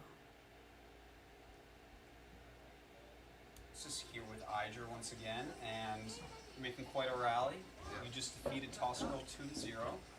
Tell us about Well, actually, I practiced quite a bit beforehand during her match first, White Raw, and I expected her to rush, like do cheesy builds, because that's how she beat Super. So I prepared all of her set, but in the end, she just went double command and then one fact CC. So I just. Okay, I don't know why the video isn't working. Sorry, hold on a second. What I'm good at, it worked. Yeah, you know that the first game was the opposite of you were Super. Idris a chef now? Got it off pretty well. Really? Went one factor expansion, but then I mean you added those factors really quick. Got your vultures out there. Really great play. Is this the link that you were trying to send? Actually, Antisocial Monkey. Well, the initial builds favored her, but since I got that vulture in and she had like 8 SCVs running around and I killed 1 and 2 Marines, I actually ended up ahead after that. So after that. What is the camera person doing right now? And she went Wraith and Faster Tank, so she had Wraiths, even that less was- vultures. that I got was a an tricky one. armory because I was just kind of expecting that. You know, really great play there. But that second game, Teppanyaki used APM. 2 factory again. Awesome. Well, the thing is that map, Volt Command is like the standard build, but it's kind of weak versus everything. If you're the better player, you can defend versus all the rushes with it, but it's hard. And I was expecting her to rush, so I went 2 fact. It's kind of a safe build, but then I saw that she was going fact CC, so I was like, I get the build advantage, and I just played it out. Yeah, and you know, it's kind of interesting actually because she didn't go vulture expand. She actually went siege tank expand. Idris said Tosker was bad. Her siege mode was. Well, not maybe it great. wasn't this interview, because this is Artosis' interview, but this wouldn't have been the official interview, Yeah. right? I think she was expecting a tank vulture push with mines and no siege, no speed. Her build was a decent counter to that, but not what I did. So, did you feel nervous during the match? Not particularly. No? I don't tend to get nervous. I'm just kind of uncomfortable playing live. That's Just uncomfortable, not nervous. well, there's a difference. Yes, of course. All right. Well, you're against White Raw in the finals now. It's going to be on the big stage, I believe. Probably on. What was this from? International Esports Festival? Oh, ESWC. First map. So you're This is basically 2009. gonna have to beat him 3-1. Okay. I'm capable of it. I've done it before. We'll see what happens. All right. And what are you going to do with Oh, your- extended this is series. 3K so far. What are you going to do with that money? Oh, I don't know yet. I'll have to buy my teammates some food, especially Rush White, who helped me practice before the match. Huh. But other than that, we'll see. Good man or Greg? Well, thank you for the interview. All right. It was in 2011. Oh. I mean, I guess we can see if we can find it, but these are all 2009. This is 2009. Rip in control. Interview after playing Boxer. Artosis Idra interview. Toss Girl interview. Yeah, I'm not finding it. Anyway, let's go ahead and watch. We'll watch one more game. One more Toss Girl. This is the one Reach versus Toss Girl. And then we'll call it a day. I got some other stuff I need to do, I think. Well, not I think. I know I have some work stuff I need to do at some point today. So. But it's been a good day of StarCraft. We got to see a reverse all kill of Sky High, starting off with beating Jaedong. And then we got to see a Hyuk all kill going 4-0 against STX. Oh man. It's been some good games. And they've been exciting games too. Been good games to watch today. Video isn't showing. Thank you for letting me know. Sorry about that. There we go. It's really weird how the broadcast software is quirky about when it shows the video and when it just doesn't. You'd think I'd be able to have it full screen and it would still show it, but anyway.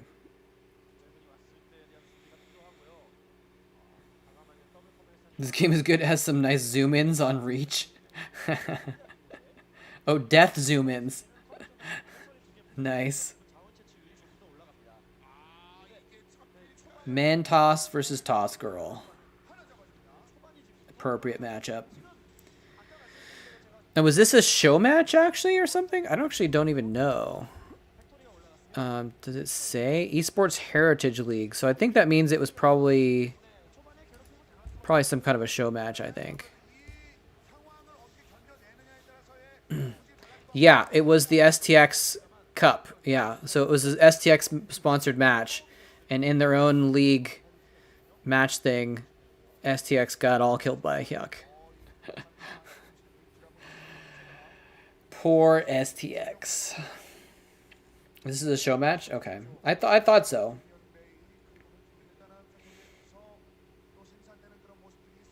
eStars Seoul Heritage. I was the actually I did one of these ones. Oh, is Tosker about to get broken right now?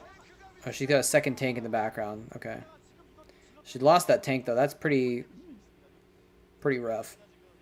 That was a good push by Reach to push up that ramp and take it out. I think the volume might be a little low. There we go. Yeah, one of the eStars festivals, because it wasn't just the StarCraft. There was this whole electronic gaming or maybe electronics festival or something like that. I got to be the host for that once when I was working at OGN, because OGN puts it on or did the broadcast, and so I got to be the host. So I was actually like up on stage with one of the famous Korean casters, the woman who was one of the casters for NBC Game, I think. And we were the hosts tonight. So she would say like, "Hello everybody and welcome to the festival," in Korean, and then I would say the English welcome, basically. So I was the English voice for the show. It was pretty cool. I have a picture somewhere of me on stage in a tux for that. And then we had to, oh no, Reach is busting it again. Oh, that SCV pull is pretty good. That's actually really good. She might have saved herself with that SCV pull by stopping those Dragoons from firing for a minute so the tank could do the damage. That was really good. So yeah, we had to cast some random weird games too, like this stupid fighting game that was really bad.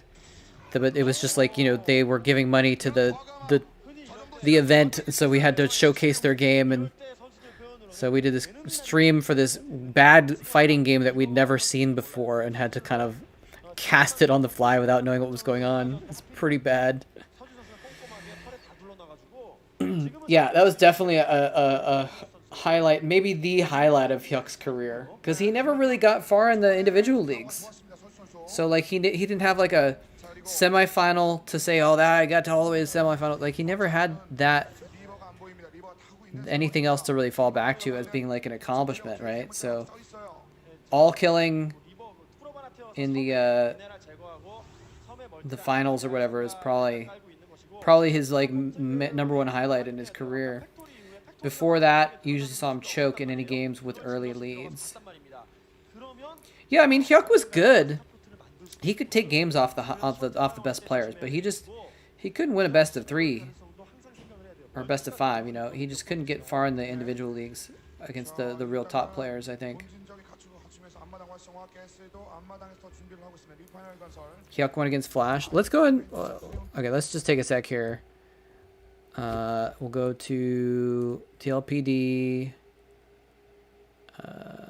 players. Let's just look at Hyuk for a sec here.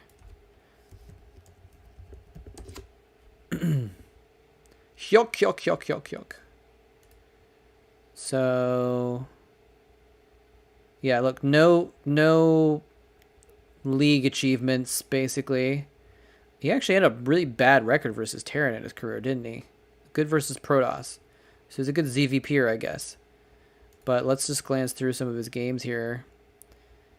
He beat Jaedong in the Jin Air OSL. There you go.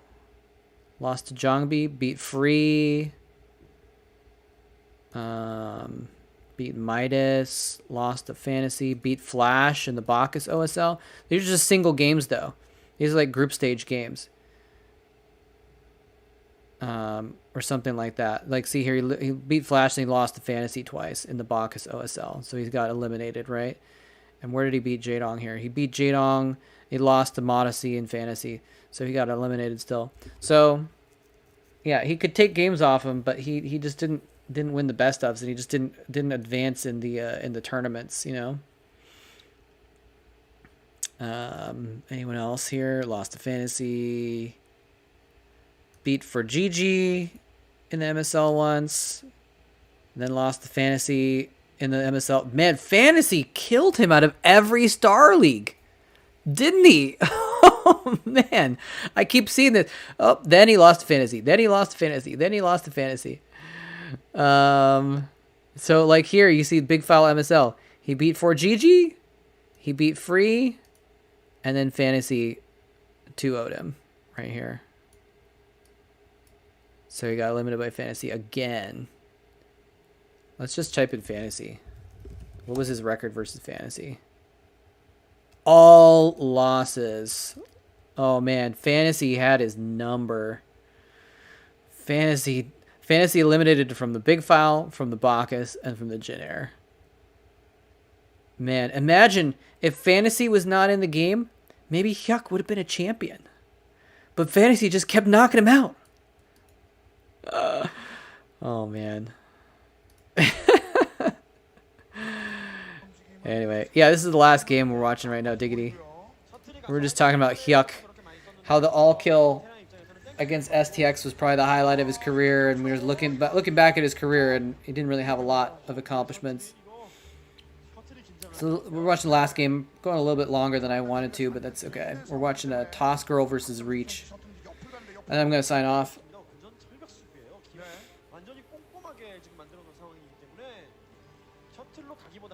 I can feel my voice starting to get tired. Still a programmer? Who, Hyuk? Is Hyuk still playing?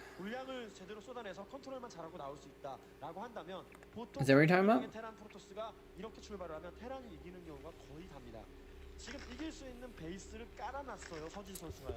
In general?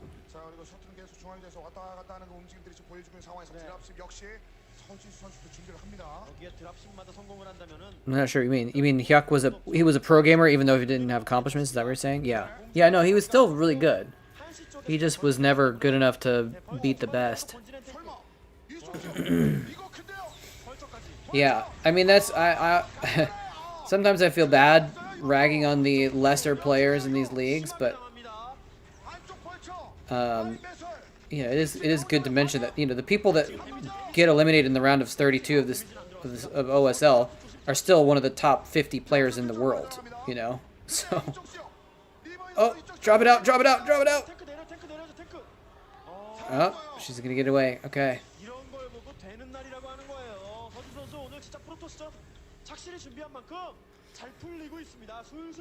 There should be a statistic saying the number of players they've lost to.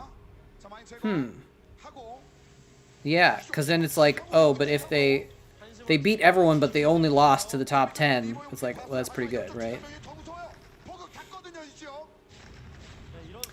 But it depends on how you look at that, because like, even you know, I was watching this interview with Jaedong the other day, and he was talking about his Courage League, which is the qualifying league that you needed to win to get your programmer license to get onto a team, and all that stuff, and how it was like the beginning of his journey. Jaedong lost the Courage tournament 9 times, and then on his 10th try, he finally won the Courage tournament, and he got to be a practice partner on this team. And then he got beat up over and over again for like 2 years. Jaedong lost over and over and over and over and over again. And he was talking about how he actually, this is another point of data for Diggity about, you know, the success of programmers and stuff. Basically, Jaedong said that he just practiced and focused on practice so much for so long that that's why he was able to get good. Just his work ethic and the work ethic of his team to practice all the time is why he thought he and his team were good. So, but he basically, you know, he said he lost all these Courage tournaments. He got up and became a pro gamer, and then he lost over and over again for years to his teammates. So, like, does that count? Because then Jaedong lost to a lot of players, you know? So, I don't know. 레이스를 하나 뽑아가지고 서지 선수 좋습니다. 지금 레이스 뽑았어요. Toss Girl taking out that island base, by the way, and she's gonna take it for herself too. Commands that are floating in there to take the spot. That's actually kind of funny that she had the command center building with the intention of taking that spot once she killed it. She knew she was gonna kill it. That's hardcore. So reach is limited to 2 bases right now. 조이기를 하듯이 서지수 선수 테란 본진으로 조이기를 하는 게 좋아요. 지금 오죽 다급하면 캐리어를 가겠습니까? Only count the time they're established. Yeah, I guess maybe if you're talking about like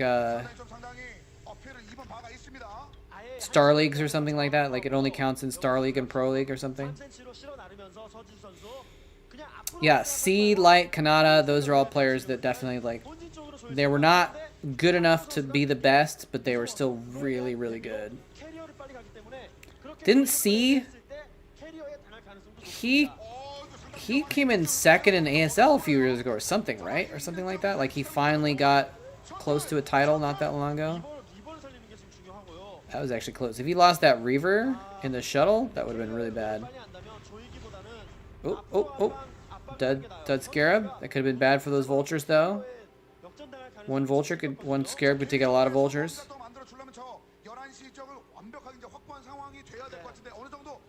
How many hit points do vultures have? Like 75, right? I think. 병력이 아직까지는 꽤 많지 않은데라는 생각으로 I don't remember. But I think one Scarab takes out a vulture. 앞마당에 스타포트 올린 걸 봐야 돼요. 아직 모르고 있거든요. I'm not sure if the outer splash would though.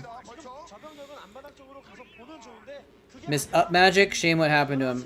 Agreed. 할 생각이 분명히 Agreed. He was one of my favorites, if not my favorite player in like 2008 or 9 before I found out that he was a match fixer.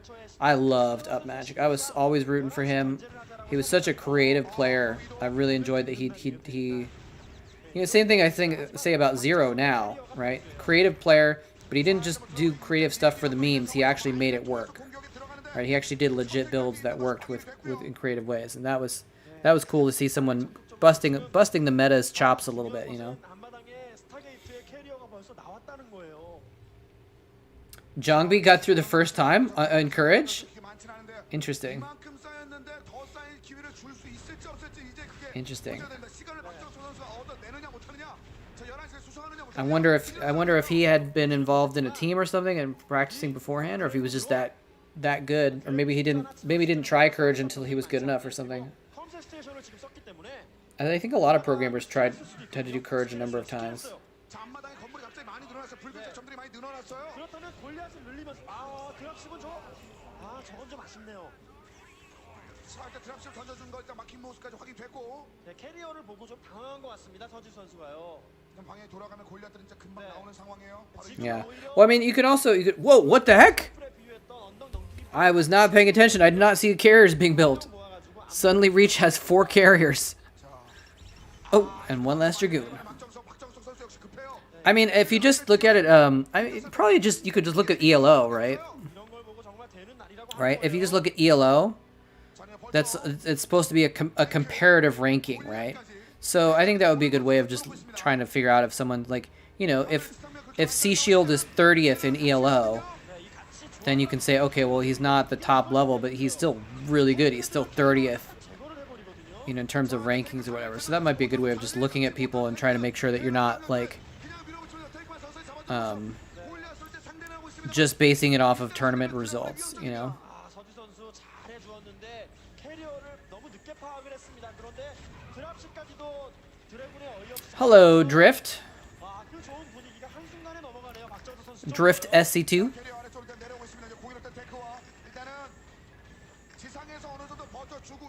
This is actually, we're watching a game this is StarCraft 2. It's just it's got a different texture tile set on. That's all. It's kind of interesting to me that there are actually people that yeah, this is a mod. There are people that have played StarCraft 2 that never played StarCraft 1, that like know how StarCraft 2 works, and they've never played StarCraft 1. That's kind of weird to me for some reason. 자원이 많기 때문에 서진 선수고요. 차분하게 골리앗 업그레이드 해주면서 모아줘야 됩니다.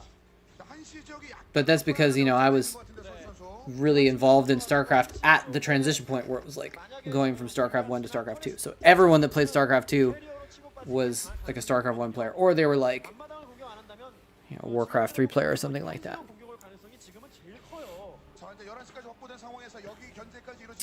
Reach was supposed to do meme strats for another show match. He forgot about the meme and crushed Toss Girl, so she did it to him.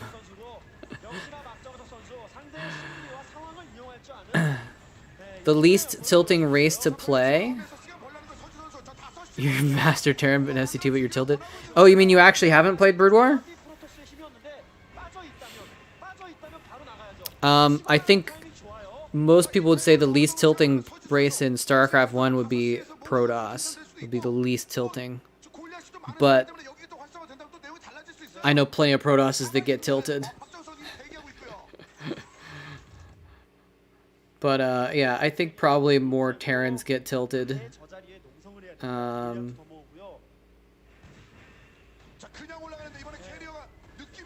Yeah, exactly. If you're looking to avoid tilt, don't play Brood War.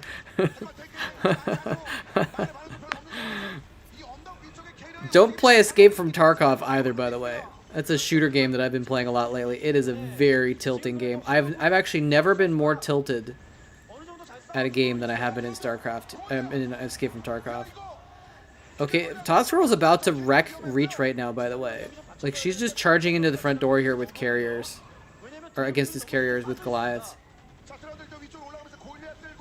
Artosis accounts for 60% of the tilt. Artosis, it depends on it. I might agree if you, depending on what you mean accounts for, right? He's a tilt leader. He inspires tilt in others. The people love his salt, so you know.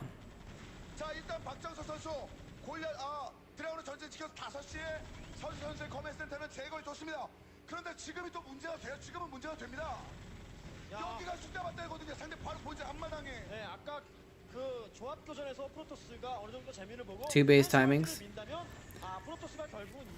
I mean, can't you can do, that's one of the things that I think seems like StarCraft is different with StarCraft 2 is like, I feel like when I watch StarCraft 2, it's either one base timings or it's like 4 base timings, right? Like StarCraft 2 tends to get really high macro and you get tons of different bases a lot of the time, right? But StarCraft, I feel like with all the races, there's 2 base timings in like all the different matchups, right? And some 1 base attacks as well, you know?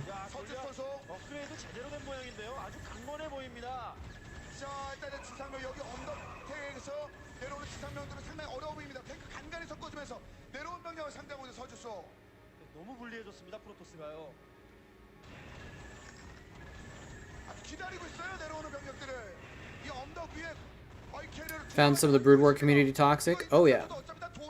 Oh yeah. There's definitely some toxicity in Brood War community. 100%. 100%. I mean, yeah, toxicity in gaming community, because again, you know, back when I was doing StarCraft 2 casting, StarCraft 1 and 2 communities were kind of the same community in a way. Okay, he's actually got some carriers still, and he's taking out this base now, so maybe Reach is going to come back, but he's losing everything else on the map. Did he lose his natural? I actually didn't see if he lost his natural, but I think he's dead. Hey, thank you for the follow, Drift. But yeah, toxicity in StarCraft 2 community is one of the reasons why after I left Korea, I kind of quit esports for several years, and I just couldn't. I was too burnt out. She's got 140 supply, by the way. Reach probably has like 80 supply, because he's got those carriers and nothing else.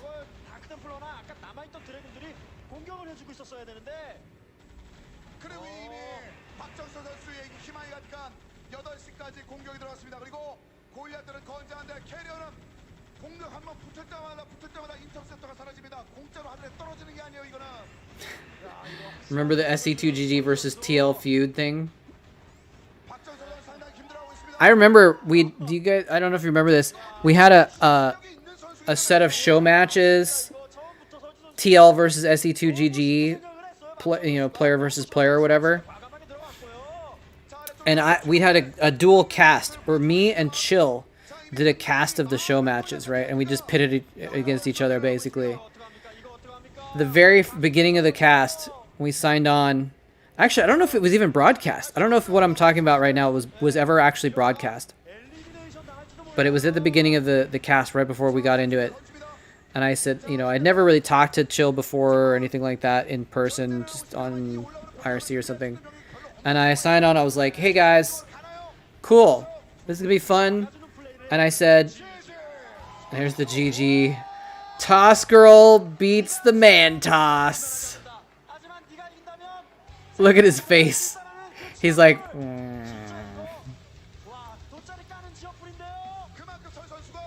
GG.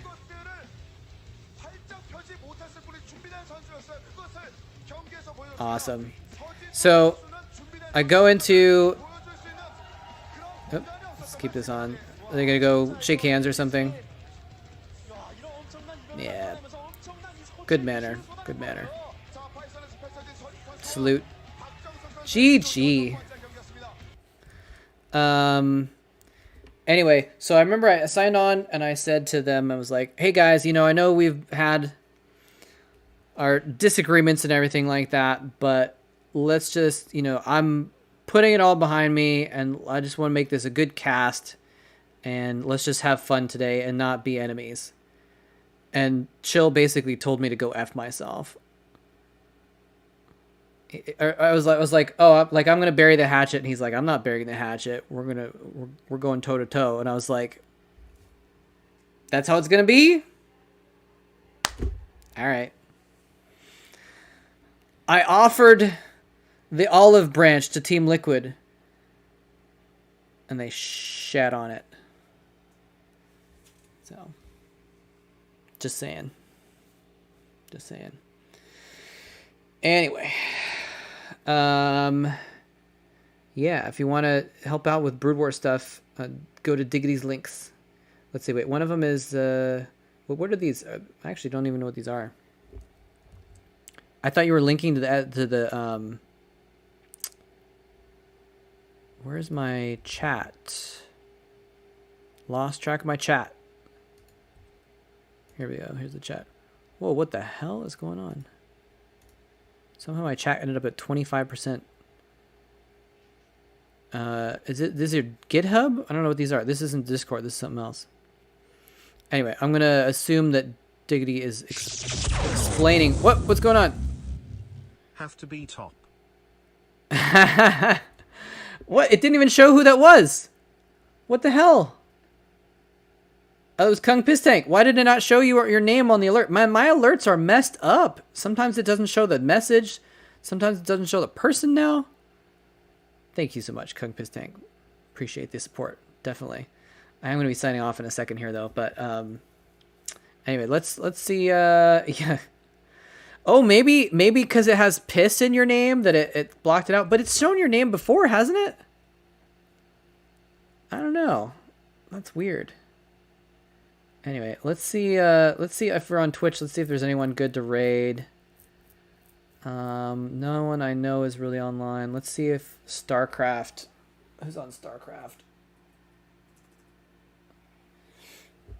Hawk is on.